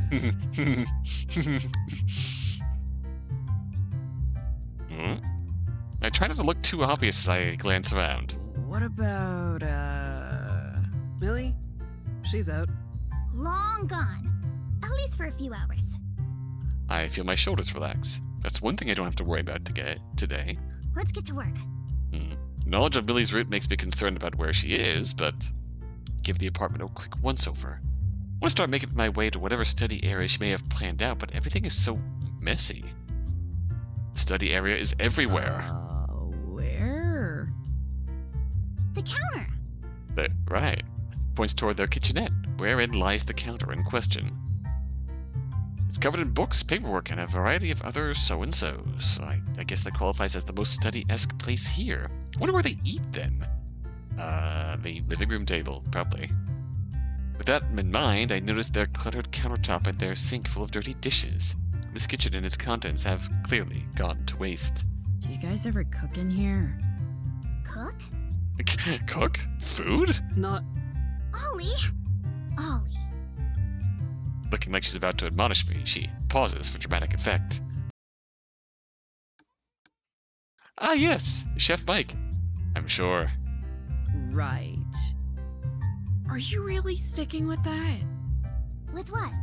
Ollie. Since our fateful encounter with Ollie the Otter, Caprice has decided the name suits me. You don't like it? The only person who calls me that is my mom. It's kind of embarrassing. Seeing Olive being glad they don't have to see Millie feels like the equivalent of avoiding your... Ooh, yeah, and it stings, given how much we love Millie. It's cute! Isn't it cute? It is cute. It is also embarrassing. It's pretty cute, Ollie. Not you too, Haley. That just embarrasses me more. I hear this enough from Mom as is. While Caprice is being genuine, I'm most certain Haley is playing along just to mess with me. Her little smile definitely makes it seem that way. I'm just not used to it. I mean, do you really have to? Yes. Yes. It's important. Super important. Extremely important, Ollie. I sigh. This topic isn't important enough to argue. Do what you want. Caprice fist pumps in a tiny victory. She begins the task of moving things off the table and out of our way. I join in to help, but following her lead, I just place them in some other cluttered part of the room. Are you three managing well enough on takeout and frozen dinners? We're gonna end up cooking for them anyways, aren't we? Just out of sheer principle, because Olive is so affronted by the state of this kitchen that they have to take direct action. Well enough. You know how it is. College life. It's one thing I'm absolutely clueless about. It's college life. I don't know about that. I cook as often as I can. Right? But that isn't always an option. I can make eggs. It's something, at least. Caprice cannot. Caprice once burnt water. Haley's head swivels, a small frown revealing itself. I follow her line of sight as best as I'm able, eventually landing on the microwave. Caprice claims is well loved. Caprice cuts my concerned gaze off by jumping between myself and the kitchen. Anyway, He pulls a chair out from under the table and gestures to it. you wait here, and I'll go grab the stuff we need. Oh dear. Bolts off, presumably toward her bedroom. I share a glance with Haley, but she shrugs. Want a tour? Sure. All right, tour time. Without moving from her spot, she gestures down the hall. Bathroom and bedrooms are that way. All right. That's about it. You've seen everything else. Good tour. Thanks, Haley. Thanks. I really think I've got my bearings now. I really do love Haley. She's so chill. And she's so chill, but she's still doing her best, nonetheless. Not sure whether her attempt at humor is just Haley being Haley or her struggling to make proper conversation. Given the dead air that follows my response, my guess is the latter. Caprice still struggling with making meetings, huh? Yeah. Things have been really busy for her, apparently. Family shit. You think you have enough time to catch up? I don't know yet. Thanks for actually being concerned for my grades. Do you think I made the wrong choice? Nah, you're right where you need to be. You two can figure it out. I expected there to be a moment of reflection before she continued, but her response was surprisingly immediate. That aside, I hope my being here isn't making things worse, at least. Unless Millie comes home. I was under the impression you were here to get a passing grade. Well, obviously. But that doesn't mean I want to give Caprice a hard time. Aww, your empathy is showing. Color rises to my face as she gives me a sly smile. I feel like she's messing with me somehow. If I can say anything else, Caprice returns. Her hands are full of books and loose papers. Here we go. Oh dear. This is everything I have from my past art classes. Basic fundamentals, a bit of history. She emphasizes by poking her finger on the top of the stack. Plus some personal stuff I brought. Oh? Digging through the pile, she pulls out a floppy textbook. I recognize it immediately. I brought the same book myself. Aha! Art, what is it? And much more! Did you bring yours too? That'll make it a bit easier. It's in my bag. I explain as I begin taking it out, along with a couple of other required texts. Alright, let's do it. She takes her seat and pulls out a stool next to her, beckoning me to follow. Once I've complied, she returns her attention to the book in front of her. So in the club, we've been working on basic art techniques, and that's good. Alright. But the class is also about this stuff. Quickly flips the pages like it's a flip book. Art history, art theory, art knowledge. Knowledge. Art knowledge? Art power! So how much do you know? Grab the book and stare at the page I randomly turn to. I'm not sure what I'm looking for. In truth, I've barely even opened this thing ever since stressing about it at the diner way back when. Caprice was right. The professor hardly ever brings it up in class. I had been hoping all this time to look at it in the art club, so I also put off my own independent study. Okay, we'll start with chapter 1. Okay. Chapter 1 it is then. Here we go. Time to grind it out. Good luck. Thanks. We will need it. Wrong again. Take another look.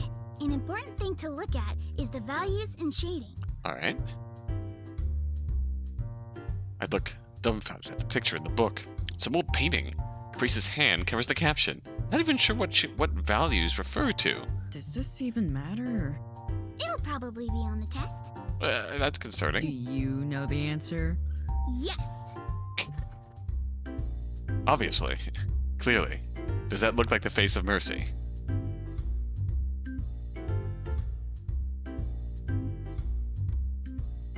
I mean, I give a long sigh, leaning back against my chair slightly. Why did I think this would be any easier in the first place? I feel more stupid than ever, the beginner questions of this book completely escaping me. Caprice closes her eyes, refocusing herself to find a new angle of attack. Something eventually must come to her as her eyelids open and she focuses in on me. You're taking this class because you're struggling, right? Yeah, obviously. It's not like I'm against... I know I'm tutoring you, but I hate asking for help. Feeling like you're unable to do something yourself is the worst.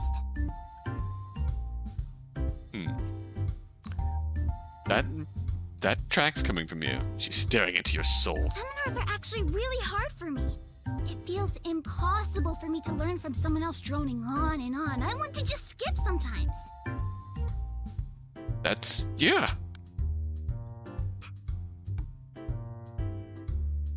For the first time ever, it sounds like Caprice is complaining. Compared to her usual dramatic grandstanding, though, this feels a bit different. But I really want to pass all my classes too, you know? So I go because it's my only chance to learn all the stuff that isn't in a book. I love marine animals. I really want to work with them someday. So I keep trying my hardest. And even with the stuff I struggle with, I get through to the end somehow. You have to try your hardest in everything you do. Nothing's totally insurmountable. She tilts her head, trying her best to get the rest of the thought out of her brain. Well, the stuff that's important to you at least. Does this matter is up to you. Look down at the pages of the book, not focusing on anything. This stuff is important. I want to pass. That's why I'm here. It just feels disconnected from me. I don't understand how to look at fine art and understand what I'm looking at, much less how to do it myself. That's a fair point. That's a fair hurdle. She scratches her head, clawing for an idea. You just sort of feel it in your bones. Bones, eh? I don't think anyone can teach me how to do that. Well, maybe it's just that this study method isn't good. Got any better ideas? She scratches her head even harder. Vibrating? Big thinky? Fervent scratching stops as she crosses her arms in front of her. Let's take a break. Thought. I'm hungry. Yeah, sure. The art is in your bones. She had my attention for a second there, but it seems like the moment has passed. What do you want to do for lunch? Well... And my eyes wander around the mistreated kitchenette. Don't mind them ordering fast food, but between my small exchange with Haley and Caprice's surprisingly open speech, I feel like it'd be rude of me as a guest to let them worry about that today. And, well, I guess my empathy is showing. That smile. We're gonna cook something, and this is gonna be the fine art lesson we need. If you guys are okay with it, I could cook something. This is gonna be the fine art breakthrough. Caprice immediately lights up at the suggestion. Even when she's mostly hidden behind the couch, it's not hard to see I've gotten Haley's attention either. I need a clean space first. Oh, right. The bones. There's bones. You should know. Go ahead and throw your bones, because there's bones in my bones. Me when I'm in a writer's block. So about lunch. We can help with that. Good motivation. box spaghetti, olive oil, a little bit of garlic, salt and pepper, grated cheese. Some pepperoncini would be nice, but this is more than enough. This should be good enough. No one has any allergies or intolerances, right? Nope. Lactose, but I'll still eat cheese. Thanks. That's okay. Most cheeses... Look over and see the two of them are giving their undivided attention. Haley's expression is hard to read as usual, but Caprice is looking on with genuine interest. Usually fine. In any case, just sit back. This shouldn't take very long. So Haley is lactose intolerant, huh? The important Haley lore. Also, Haley is the type to be lactose intolerant and still just power through it anyway because she's built different. I set the pasta to boil. You know, this is pretty easy to do. I think you can learn just by watching. Oh, I've done it before. So not just eggs, huh? To work on the sauce as well, giving each ingredient a small sniff before throwing it in the pot. Not fully willing to trust the things in this mess of a kitchen. As long as the instructions are easy, I can do it. But, you know, sometimes you just don't feel like it. That is also a mood. How often is sometimes? 90%. Most? Can't stop myself from sighing. This isn't really a good way to live. It's a good thing we have you. I'm not gonna be your personal chef. I'm not gonna be your personal tutor then. She snaps her fingers. You seem really good at it. Well, that's my job. Oh, right. The trolley diner. You picked up everything just from that? More or less. I only really had to learn the basics for the menu, but I like to research things on my own. And I wanted to try new things for my mom and me back home. I'm telling you, this is gonna be the art breakthrough that Olive needs. That's cool. Yeah, impressive. Not exactly a gourmet chef. Because they're feeling the art of cooking in their bones. It's in their bones. Your bones, Ollie. But you know a lot, right? And you're actually a pro. I don't know if knowing how to put together a BLT or a scramble an egg makes me a pro. I think that anyone could learn to do what I do at work. The fact that you're practically self-taught isn't nothing, though. Some gears seem to be turning in Caprice's head as she crosses her arms again. I'm terrified of what could be coming next. Yeah. Say, Ollie, what's the origin of this dish? Not quite what I was expecting. The tutoring Spaghetti? The tutoring continues. She nods enthusiastically. Haley smirks at me. I can't tell if I'm being made fun of. It's Italian. Common with tomato sauce, but you guys didn't have any. This is a little more traditional. Pick up the box that once held the noodles. Not that this is authentic Italian or anything. It's Barillo. How do you know that? Huh? Doesn't everyone? Yeah, but there are things that make it definitely Italian, right? Sure. Olive oil is a big one in Italian dishes, but the way the noodles are... Oh, I see what's happening. I shift my eyes from the back of the pasta box to my tutor. He gives an embarrassed-looking, "You got me" smile. Aw, that's cute. You get it, right? This is the same exact thing. And Haley knows what's going on, too. She's not teasing you. No matter what you're learning, She knows what Caprice is building blocks are cooking. all the same, from pasta to paintings. At least that's what the class is trying to say. You can make an Italian dish because you know what makes one up. And if you know what makes up a Baroque-style painting, you can recognize it and paint your own. I feel like that's a whole different hurdle, but you can at least approach the matter. Again, Caprice has surprised me enough to keep my attention. It's just like cooking. You just try stuff out until you get the hang of it. Right? Considering the little I knew about her culinary escapades, that alone explains so much. Wait, no. It's really not the same at all. I read recipes. I also have my manager at work constantly watch over me and tell me if what I was doing was right or wrong. I'm not really the type to learn by just diving headfirst and hoping for the best. Something clicks for the both of us. We swivel to meet each other's gaze. Aha! Uh-oh. That's it then. I'm gonna have to teach you all the recipes for every art movement. That'll be easy. Consider me the soup chef of social movements. I don't even want to correct her. Ah, yes, the soup chef. Oui, chef. Oui, chef. Soup chef. She is at soup, ready to cook. She definitely didn't see my offer to cook in the cards today, so actually being able to tie it all in on the spot is impressing me more than the actual lesson. True, her attempt to connect was a little clumsy, but it definitely worked.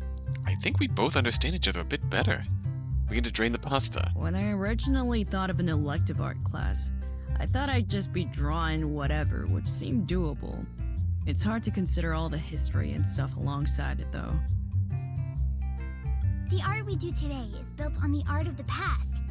Or something like that. I think cooking is probably the same? That seems fair, yeah. It is, yeah. But I understand, so we don't need to keep stretching the comparisons. Finally, at the end of the lesson, I returned to watching the pot in front of me. Food's about done, by the by. I'm glad we hit the important part of the lesson. Good job, team. Good job. And lunch. Over lunch, Caprice tried tutoring me from the book some more. Haley looked on with what I can only guess is amusement. I don't know if anything changed within me because of what she said, but for some reason, talking about it while eating the spaghetti I cooked made it feel a little easier to get into. Thanks for the lunch. Thank you for helping me out. Really. I promised I would. If you liked it, I could teach you how to make something like this sometime, too. Yeah. Just make sure you have a fire extinguisher. Or 3, handy if you do. Let me just, Ooh. Hey, it wasn't that bad. Oh, you know.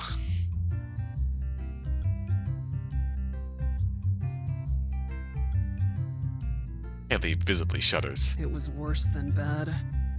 What happened? It was one mistake. Don't worry about it. She ushers me out the door, closing it behind her. Forget about that. You're not going to tell me? Nope. It's the past. Let's keep looking forward. You explode one egg in the microwave and, Uh-huh. Well, thanks again for the tutoring. I hope some of it stuck. You can be thick-headed. Oh, really? And you're not? I'm the teacher here. And you were shockingly good. Besides, I've cracked the code. You're never going to be able to get rid of me or my fun history facts. Good. Honestly. Oh? How was that? Give me your phone and you'll see. Uh-oh. Alright, good luck cracking that code then.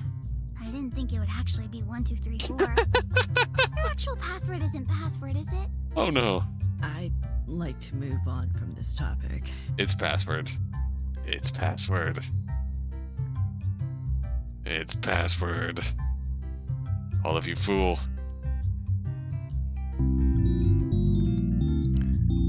Oh, what is it? With a few quick swipes, Caprice navigates to my contacts and opens up her own profile. A couple taps later, music starts playing. Ta-da! I'm gonna send Oh you my God. 1,000,000 notes. Every single day will be a quiz. Oh no.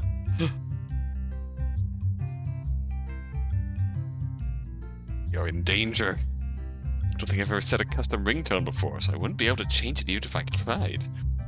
She snickers. The smile left behind on her face is contagious. She got me. I have to remember when she passes back my phone. Don't forget, club meeting tomorrow. See you then. Yeah, same as always. Take care. She re-enters the apartment, slamming the door behind her. Retrieve my bike and prepare for the ride home. Later, I catch myself at work cooking with a little more enthusiasm than normal. That's how it's made.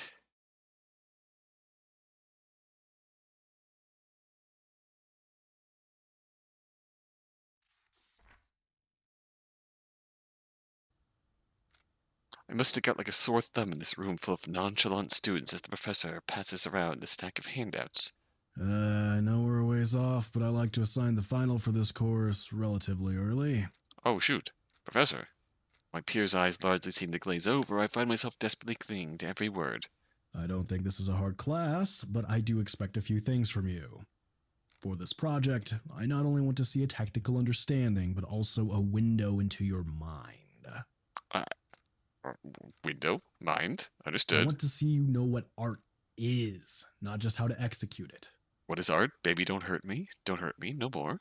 It's a bit of a subjective metric, which is why I want to assign this early. I could teach you the former, but it's up to you to figure out how to present the latter. I want to give you time to stew on it. No surprise Caprice had mentioned taking classes with this professor before. They both seemed to enjoy the philosophy of it, almost more than they liked the medium itself. The fact that my tutor holds the same teaching style as my professor should come as a relief, but I can't help but feel the knots forming in my stomach. No matter how much I study, it could still come crashing down if I don't measure up to his invisible standards. Whether it was a deliberate act after sensing my worries or a simple disregard for personal space, a small bump from Caprice's elbow drags me out of my own head and back into reality. I'm sure she'll want to say her piece on the matter. Once class is out, so I decide to keep my head down as I pore over the assignment sheet hundreds of times until the top of the hour. Caprice is quick to meet my pace as we exit the room, the quickly widening smile on her face making it clear she's eager to talk. See, Ollie? Passing's gonna be easy peasy. Lemon squeezy. Simple disregard for personal space it is. I think you and I have different definitions of easy and peasy. That sounds dead inside, yeah, honestly. And lemon squeezy. Her grin remains steadfast. While part of me wishes she'd wilt at least a little with me for the sake of validation, I'm glad my pessimism isn't contagious. Nah, you're already on the right path to acing everything with flying colors. Just gotta keep up with the club and you'll have absolutely nothing to worry about. I too would be dead inside making jack shit as an art teacher at a community college. Oh, God, yeah, honestly.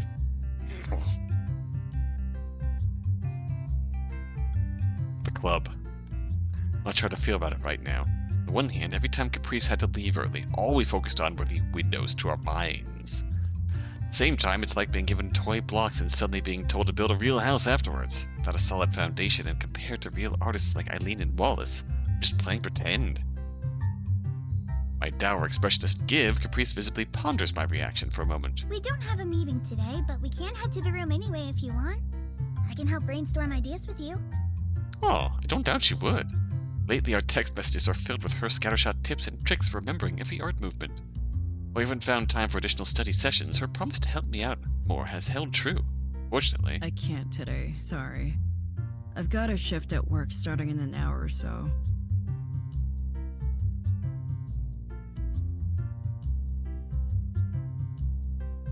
Her face lighting up at this revelation worries me more than it should. Uh-oh. I can come with. Oh no. What are you planning? I ride my bike to work. Uh-huh. Okay, this is not a problem. My one-seater bike. In truth, I could probably fit another person on it if I absolutely had to, but it's as good an excuse as any. Oh, yeah, right.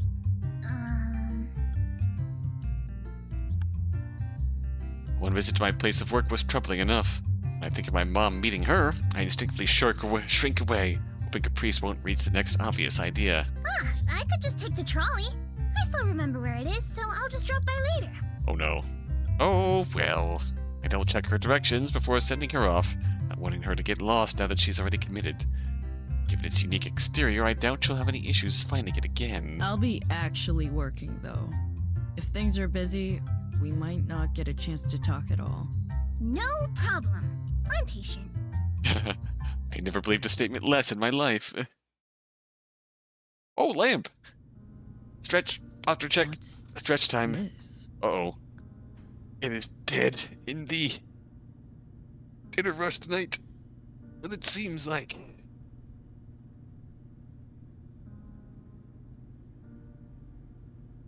Oh, thank you for the stretch, lamp.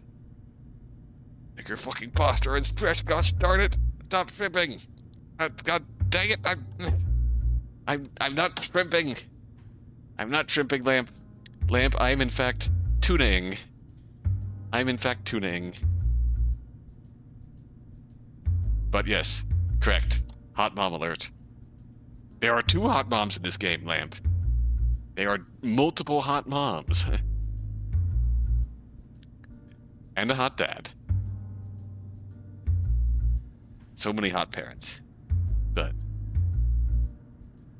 Oh? With things starting to slow down as customers begin leaving, Mom finds the time to surprise me with a few small flowers living comfortably in a tiny ceramic pot.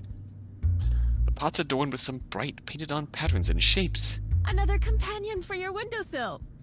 I also figured I'd pick up a brush and try painting something myself, so it'd feel like we were learning something together. Simply just hot.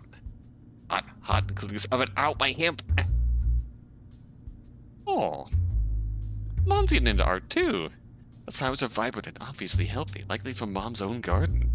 Considering how I got my green thumb from her, it's no surprise to see how carefully taken care of they've been. You would think she hated me, trying to drive me to tears during work hours. Thankfully, the sound of my phone going off pulls us away from the sentimental gesture right before I hit that tipping point. Alert! Now? Lesson 53, values! Cactus! This is yours! Oh great, my old art, my favorite. This is yours too! I told you to fill the background with black, it was a trick! Made you think about your light more, not just the darkness. Just like Kingdom Hearts.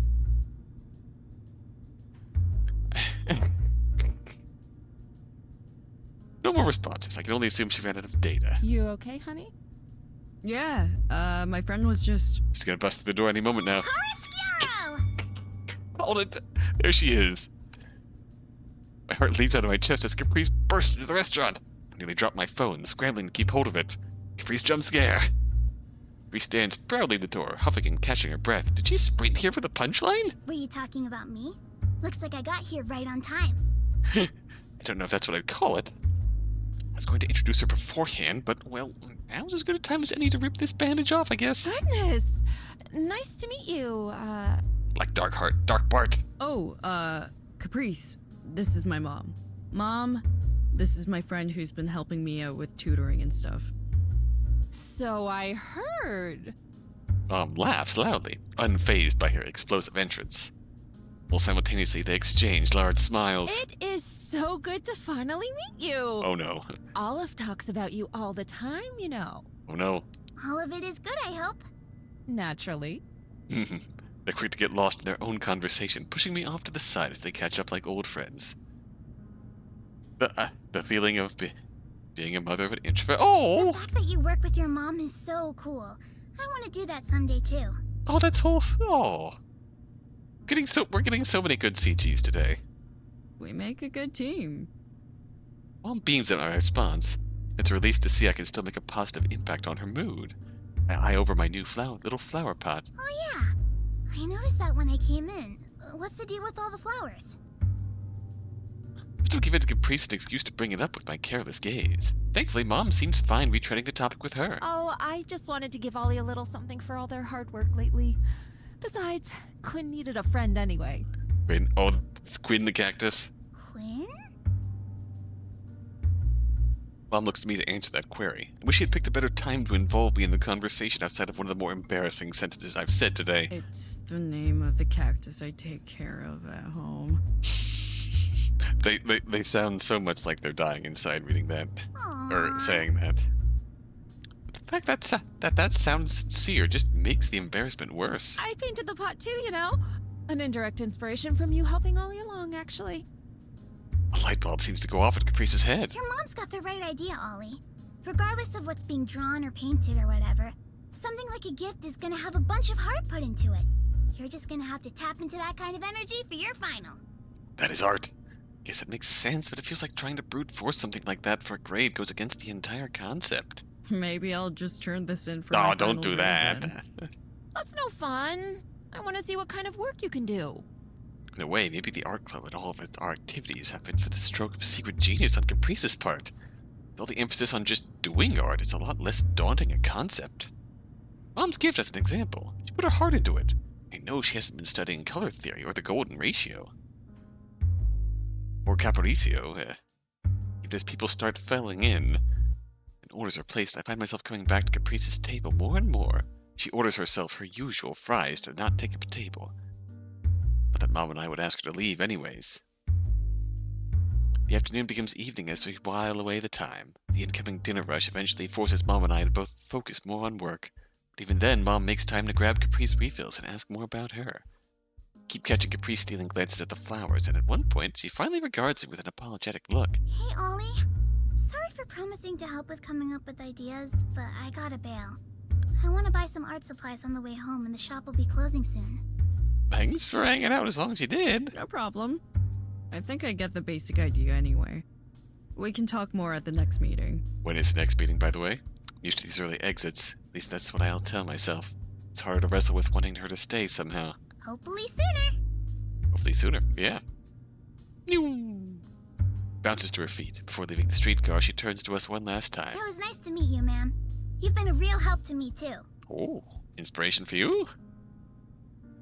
The small wave, she's gone. I like her. Yeah, me too, Mom. Yeah.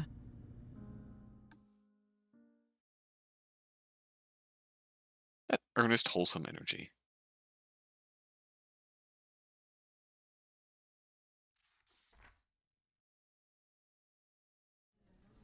Millie and Caprice both have that earnest energy about them in terms of their passions. It's just, Caprice is extremely more outgoing about it. By now, this is becoming a regular part of my life. Being with Caprice and the others every couple days. Sometimes more than that. It's been long enough for things to start feeling familiar. Caprice at the front of the room, sitting at her throne, while the other three are off minding their own business. Today, though, something's different. Oh, okay. How about this sort of lighting, then? Does that look right? That'd make the shadows too harsh and ruin the atmosphere you're going for. Caprice and Eileen hunched over a phone, talking in a way that could almost be mistaken as civil. Oh, is this? Is this kind of what prompted the whole discussion about... I have to wonder, if you remember Millie's route and Christmas time, did our discussion, did Caprice's visit to the diner, is that what put the idea in her head about the portrait for Millie, the Christmas present? She is discussing it with Eileen, so curiosity gets the better of me as I step forward to take a peek along with a greeting, only for Caprice to hastily bring the screen to her chest as he jumps in surprise at my appearance. Oh, Ollie! Hi! Ah, we jump scared you. Am I interrupting something? Is this where it started? I feel like it might be, Twin. I was just getting some input from Eileen about my final. Eileen's face mirrors my own skepticism.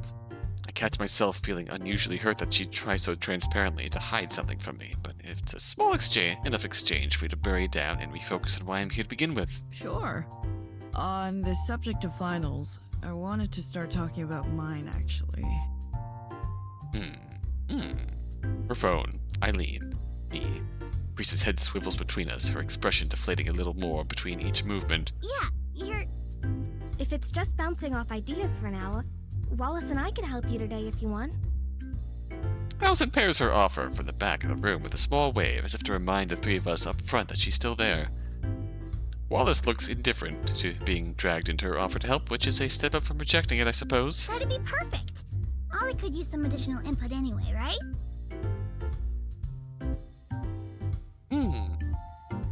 So they must clearly know what Caprice is cooking, since Allison is very intentionally deflecting. She gives me a wide smile, and before giving me a chance to respond, goes back to poring over her phone with Eileen. Their back and forth art mumblings, acting as the only noise in the otherwise silent room. Alright, let's cook. If it's more about the thought than the execution, then I don't understand why you're stressed about it. The final could just be sign your name, and I'd be worried beyond belief considering what's on the line here. Understandable. Fair enough. Still think you're drastically overthinking things, though. You're also correct, Wallace. I can't expect others to feel the weight of my situation, but at least wish I didn't have to explain it so often. I mean, I know your situation, Olive, but also Wallace has a point. You'll be fine. You said you wanted to talk with Caprice about it, right? Did you have any ideas? Maybe we can help push you in the right direction. When Caprice initially explained it to me back at the diner, I told her I understood it. And now that I've been prompted for my thoughts, I find myself doubting how much I meant that. I enjoy taking care of my plants, so maybe like a flower or something. I think the gaps of silence in the middle of my sentences really help sell my pitch. Yeah. Very good. Yikes. Yikes. Despite Allison looking deep in thought, it was Wallace and his deadpan expression to reply first. Which his response didn't immediately send a chill down my spine, though. I know I just said this, but you're thinking too hard. Actually, it may be better to say your thinking is too rigid. I'm not your professor, but the way you described it sounds to me like he doesn't want a picture of something you like. He wants a picture showing how much you like it, if that makes sense. That sounds infinitely more complicated to me. But it doesn't have to be. It's just like a feeling. Sorry, Caprice is a lot better at this than I am. So not necessarily putting a flower onto paper, but piece of art that depicts flowers and what they mean to you. That is difficult to interpret, but it's also... Mention of Caprice causes me to disengage from the conversation, dragging my eyes to the front of the room where she and Eileen are still quietly talking shop. Split up into two groups on opposite ends of the room, it feels like we're a world apart. I tried pushing it out of my mind, but I really do wonder what she's working on. It could be about Caprice, maybe? Good. What? Busted. Your final, I mean. Oh no. No, I know. I just mean... What? I was staring for just a second too long. Or at least I hope it was just a second. Oh, I just meant that she had been helping you with things, and maybe it'd be easier to express that gratitude through your project. Honestly, that's a good idea. I think I'm gonna stick to botany, actually. We might get there eventually, but... That's fine. It was just a thought. Cactus Caprice? Mold both of our interests together? If those two bothered looking back here, we'd be quite the show, I'm sure. Allison's smile looks as sincere as it does timid. Also, a slight smirk and the heat rising in my face must make for an unusual combination for any would-be onlooker. She does have the right idea, though. You need to stop trying to handle this so literally and focus on telling a story instead. A picture is worth 1,000 words, etc. The irony of my final being boiled down to just tell a story when I decidedly opted out of the writing club is not lost on me. Nevertheless, the explanation makes some kind of sense, even if I feel like I'm not really any closer to figuring out what I want to do with it. You guys talking about me? God, jump scared. It's my turn to jump from my chair as Caprice's hand pats my back. Not really. No. I respond before I can fully collect myself, desperate to not let the other two answer that question. Bummer. Part of me wanted you to mourn my tutoring today. Olive's going to be fine. I think Wallace explained the concept well enough, right? Now it's just interpreting it. Yeah. If that's all, I think I'm going to head out. Wanna grab a coffee on the way home, Allison? Okay. Oh. Allison springs up, as eager as I am to eject herself from this conversation. Satisfied with her partner's response, Eileen turns to Caprice. I can keep giving advice if you want, but I can also just outright help you do it if it'd be easier. Yeah, it's definitely the portrait. You can't do my final for me, Eileen. That'd be cheating. Cheating? You don't want to do that. You really can't help but wonder whether she thinks she's actually fooling anyone. Eileen's sigh seems to serve as a sufficient substitution for a proper response to her weak attempt at a cover-up. With a quick nod to Wallace and I leans out the door with Allison right behind her. It's not long before Wallace packs up his things and follows suit as well. Off we go. Packing up my things with Caprice isn't uncommon at this point, but the quiet today feels different, and I can't quite put my finger on it. I glance up from my busy work to get a read in my club later. Energy she typically shows when stuffing papers and supplies into her backpack is absent, instead replaced with slow, distracted actions, as if her hands were simply going through the motions. Looks up and catches my eyes for a moment, which mutually shocks both of us into returning to our cleaning. After a few more moments, she's the first to break the awkward silence. Sorry for letting you down today. Her shift in tone is so sudden and opposite to her usual self that it's hard to even parse what she's even apologizing for. Just like, I promised you at the start if you joined the club, I'd be personally responsible for you, and instead I just... You got something going on, I get it. She seems to do a small motion with her hands, as if to shoo a small animal away. Her head sags, and as she does so, adding an additional layer of guilt to her saddened puppy vibes. Taken aback by it. Of course, I've been feeling worried and even more stressed without her presence, but seeing her expression, I know without a doubt it wasn't without good reason. Don't worry about it. I know how stressful, finals can be. She snorts a laugh, a sad smile on her face. You must feel me looking at her, as after some hesitation, she speaks again after raising her head slightly. I wish it were just that, you know? This whole thing with Millie has just been... I don't even know. Understandable. Understandable. She messes up her own hair in frustration, then slams her hands back down on the table. Stop packing up, turning to face her. She's hung her head again, her voice a strained mix of anger and stress. I just can't figure her out. You two are still fighting, then? She heaves a sigh. Yeah. I've been pulling out all the stops to work things out, but she won't even try. It's like she's just sick of me. And, like, I know that's a personal problem, and you passing is super important, so it isn't fair that you have to deal with this. Sorry. This whole time, it's been like... I'm trying to solve one problem, and I just end up making a new one instead. Yeah, this is definitely wearing on her, too. Thanks for letting me know what's been going on. I've been kind of worried about you. Not just me. Everyone in the club. Not just me. Not in the slightest. No, I not don't just know what me. it's like to fight for so long with someone you care about, but I'm sure you'll work it out eventually. A small of pouts crosses her lips. I edge a bit closer to lean against the table she's standing in front of, trying to catch her eye. Plus, even if you've been busy with other things, you've managed to help me out a lot. You really made a great thing here. Aw. Give her a smile, leaning a bit to make sure she can see it and know that I mean it. Turns away slightly, but the corners of her mouth betray her brooding. Really? How? Name 3 things. Uh-oh. On the spot. Is she really trying to quiz me during a heart-to-heart? I can't tell if she's being stubbornly competitive or attempting to make up for her lack of leadership earlier. Still, I can't fail if she's going to test me. Okay. What about pointillism? Lots of dots to make a picture. Awkward. I think that lesson went pretty well. Awkward but wise. That's a good way of putting it. That was a good one. You made a really nice sunset. Secondly, field trips. I can't remember the last time I left the house for something fun before this. What? Ollie, that's gloomy. You're so gloomy.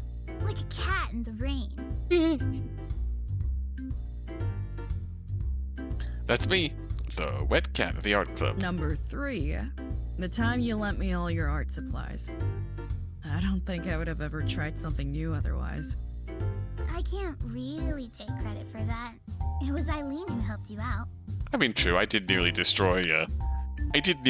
destroy some nice canvases with some plain watercolors, and Eileen, who just stepped in just out of pure disgust for the amateurish display I was putting out. That's 3, though.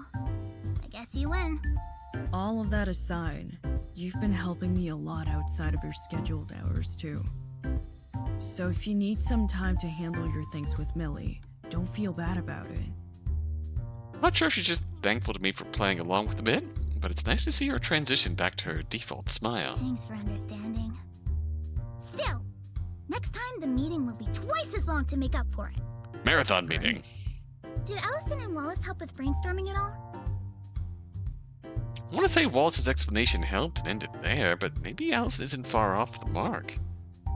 It's true that, by and large, her lessons have always been less practical teaching and more hands-off, but I don't know how to describe it. I guess I was taking her energy and willingness for granted. I have a few general ideas, yeah. Oh, are we going with the Millie, the Caprice-themed final? Ooh, do tell. I hope we are. I mean, you aren't sharing yours, so... Again with the gold expressions. Can't help it. Love her. What? Come on, I can't help like that.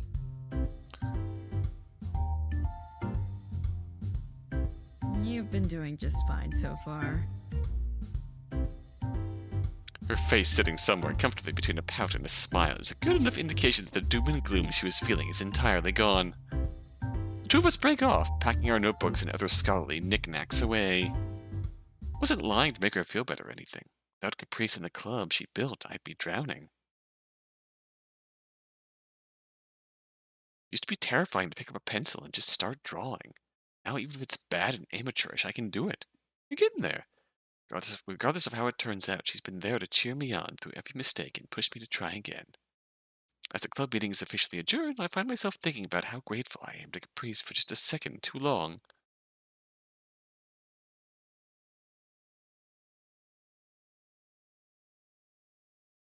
Two weeks later.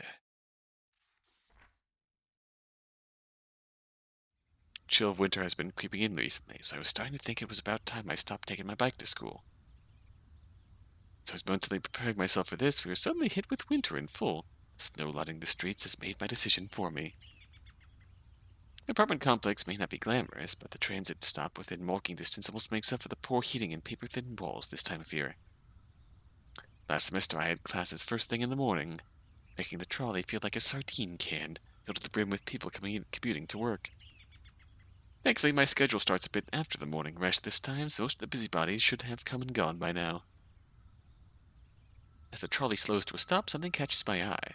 Or rather, someone waving frantically, standing up before it's safe to do so, to make sure I see her. Ollie! Uh-oh. Grace's shout attracts some attention, but everyone quickly returns to their phones or their morning naps. My heart pounds at my chest, the attention immediately sparking a feeling of self-consciousness. Still, it's unmatched when compared to seeing her excitedly pat the seat next to her, preemptively scooting over. Make my way over to her as she continues her morning greetings. Hey! Oh! You're riding the trolley too? I haven't seen you here before. I just started today. Oh, we're gonna be riding buddies then. Oh! Oh, trolley! We're full of cute scenes today. Take my seat next to her. The dreary, cold landscape fades away as the trolley picks up speed again. Should I expect more pop quizzes? I'll think about it. Do you want to hate the commute?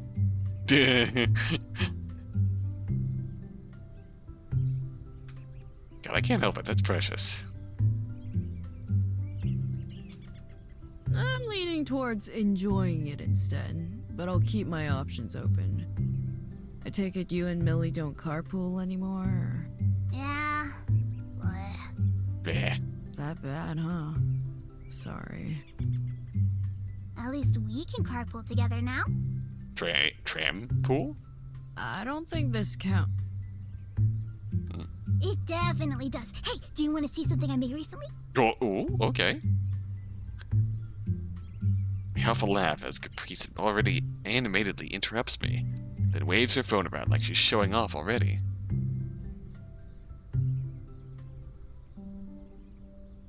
Yeah, sure. She stares me down. Yes? Closer? Yes, ma'am? Can I please see? Well, if you insist. Uh-oh, got her. I can't help laughing. Any lingering cold from the weather now warmed by the atmosphere of our shared space. Caprice scoots closer, unlocking her phone and scrolling through her gallery for a minute before landing on what looks like a movie poster. Sliding into DMs, but it's with the golden retriever energy. Yes. The colors are bright, bold, more than making up for the poor camera quality. While I can't make out the text, the overall effect is striking. Wow. You really made that? Gwen is proud, but a little sheepish. There was this contest at the aquarium. My mom told me about it. I didn't win, but I came pretty close. Can't imagine who won. This would have been my top pick for sure. Might be biased, though. Oh, a little bit. Come on, I'm not that good. I mean it. Even if I'm the bottom rung of the art club, you don't need to be a chef to know good food or whatever. Back at the beginning of the year, seeing her so enthusiastic about art that mostly amounted to posters and text didn't make sense to me. Now when I think about everything that goes into graphic design choices, it makes perfect sense. Priest had always focused on making sure what she felt was seen and heard, and her designs leave little room for guessing. Graphic design is her passion. Caprice pulls her phone away, idly swiping at the screen. A bit of color rises to her face. Oh, Thanks. we did hit her with that Riz. Seems like you could make a decent living doing design and stuff if you wanted to. Starts scrolling through other photos idly as she processes my response, her eyes shifting back and forth a couple of times before she answers. Maybe when I'm a little better, I could use it for some income. But it's just a hobby. I love drawing and designing, but I don't know if I want to make it my job, you know? You're that dead set on marine biology, huh?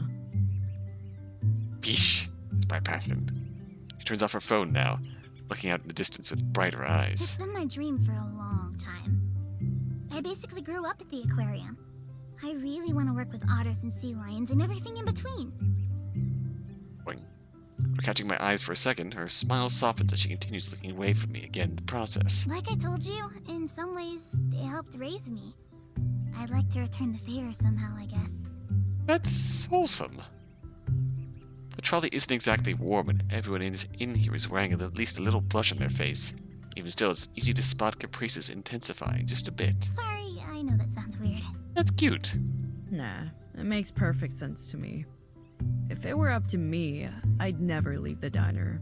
It's nice work, and I practically grew up in those booths. They're more alike than they expected. But what are you studying for then? I don't have a major if that's what you're asking. I'm just stumbling around to find something to support my mom, really. She deserves some rest more than anyone. Because I feel like, unless that's their intention, business, I feel like in Millie's path, they were explicitly going for some sort of business major for the express purpose of supporting mom. Before this mess of a semester, I was dabbling in business, but... Blech. Blech. Yeah. Ugh. Caprice doesn't say anything yet, again taking more time to mull it over. A small smile lingers on as she nods, looking up to the sky. She really has her path figured out. She's so passionate about everything she does because she knows what her passions are. We sit in silence like this as the city passes by outside the window. I don't mind it. Before, I might have just been happy for some peace from Caprice's energy. This is different. This is...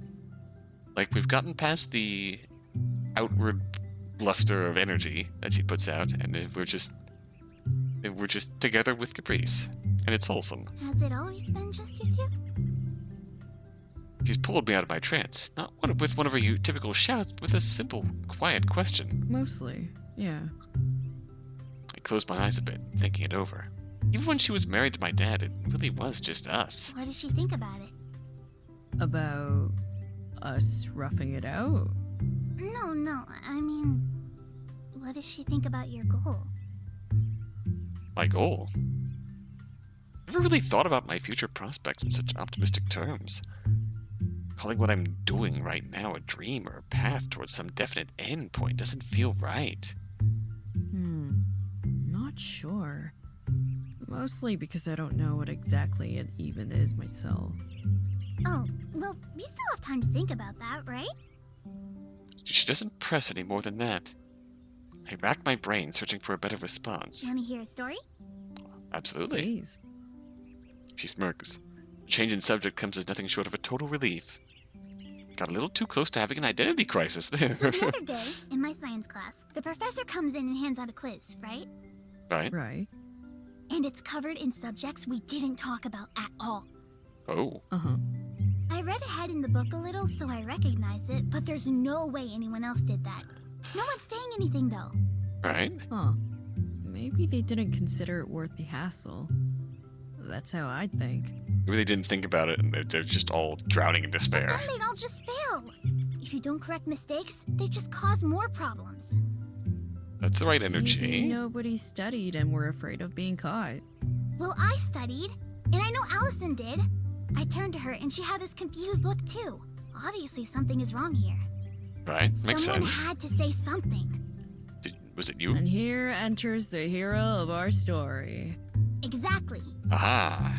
Got her. So you stood up in the middle of a quiz? Do you know how long it took for me to convince the professor I really had something serious to say? Oh no. Out of curiosity, How often are you shouting out in class? Not that often. Not during quizzes. What kind of person do you think I am? I do share one class with you. I mean, fair. You're making fun of me. A little bit. She laughs as she lightly smacks my shoulder. All I'm saying is the professor knew you pretty well. Yeah, well, we students have to speak up for ourselves. College is a dialogue. Right? Where'd you hear that one? You think I can't come up with it myself? So anyway, listen. I stand up, megaphone in hand. Literal megaphone? Megaphone? He wasn't listening, and I had it under my desk for a rally later. Anyway, let me finish the story. I turn it on. Oh no. Oh no. Every story she has to share tangents into another with no natural end. My initial impression of her was right on the money. She definitely doesn't have any sort of filter. She starts sneaking more smiles and chuckles out of me. I begin to think that maybe that's not a bad thing. So focused on Caprice chatting away, I don't even realize when we finally stopped at our destination until the driver makes a last call honk. We better get off. Come on. She hops out of her seat and dashes out before I even have time to think. I grab my bag and follow her as quickly as I'm able. When I step off in front of the campus gates, the slight wind catches me off guard and I can't help but shiver through my heavy coat. Caprice barely seems to notice. Will you be riding this way from now on? At least until the weather warms up. Ooh, we really will be riding buddies then.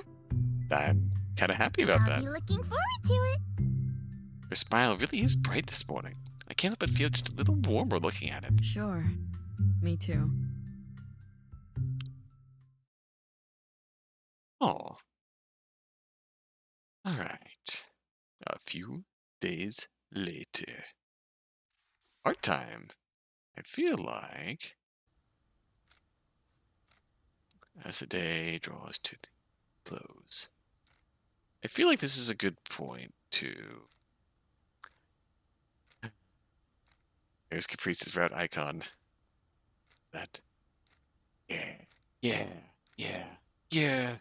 Love it. Love her energy. I know we started late. And so I think it'd be a good point to sign off for the night. I would say. We're gonna go here.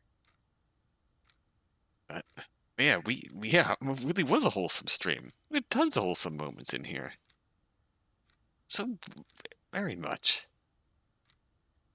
We still have our concerns about what's going to happen with Millie going forward, but at the very least it seems like Haley is helping to keep the writing club afloat.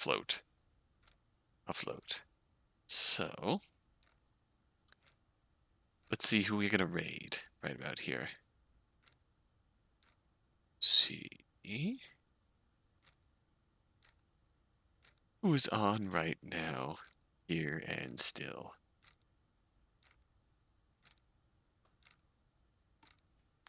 Let's see, I see someone playing LobCorp. See someone playing, waiting for that shoe to drop. Yeah. It's having the experience of Millie's route in mind. We can pretty well see what's coming. But we are waiting for the shoe to drop here.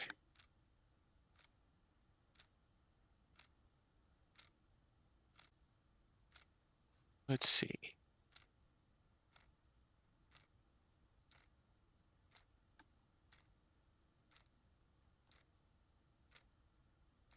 Honestly, I think we might, so let's think. Our choices are, In Stars of Time, or, no, actually,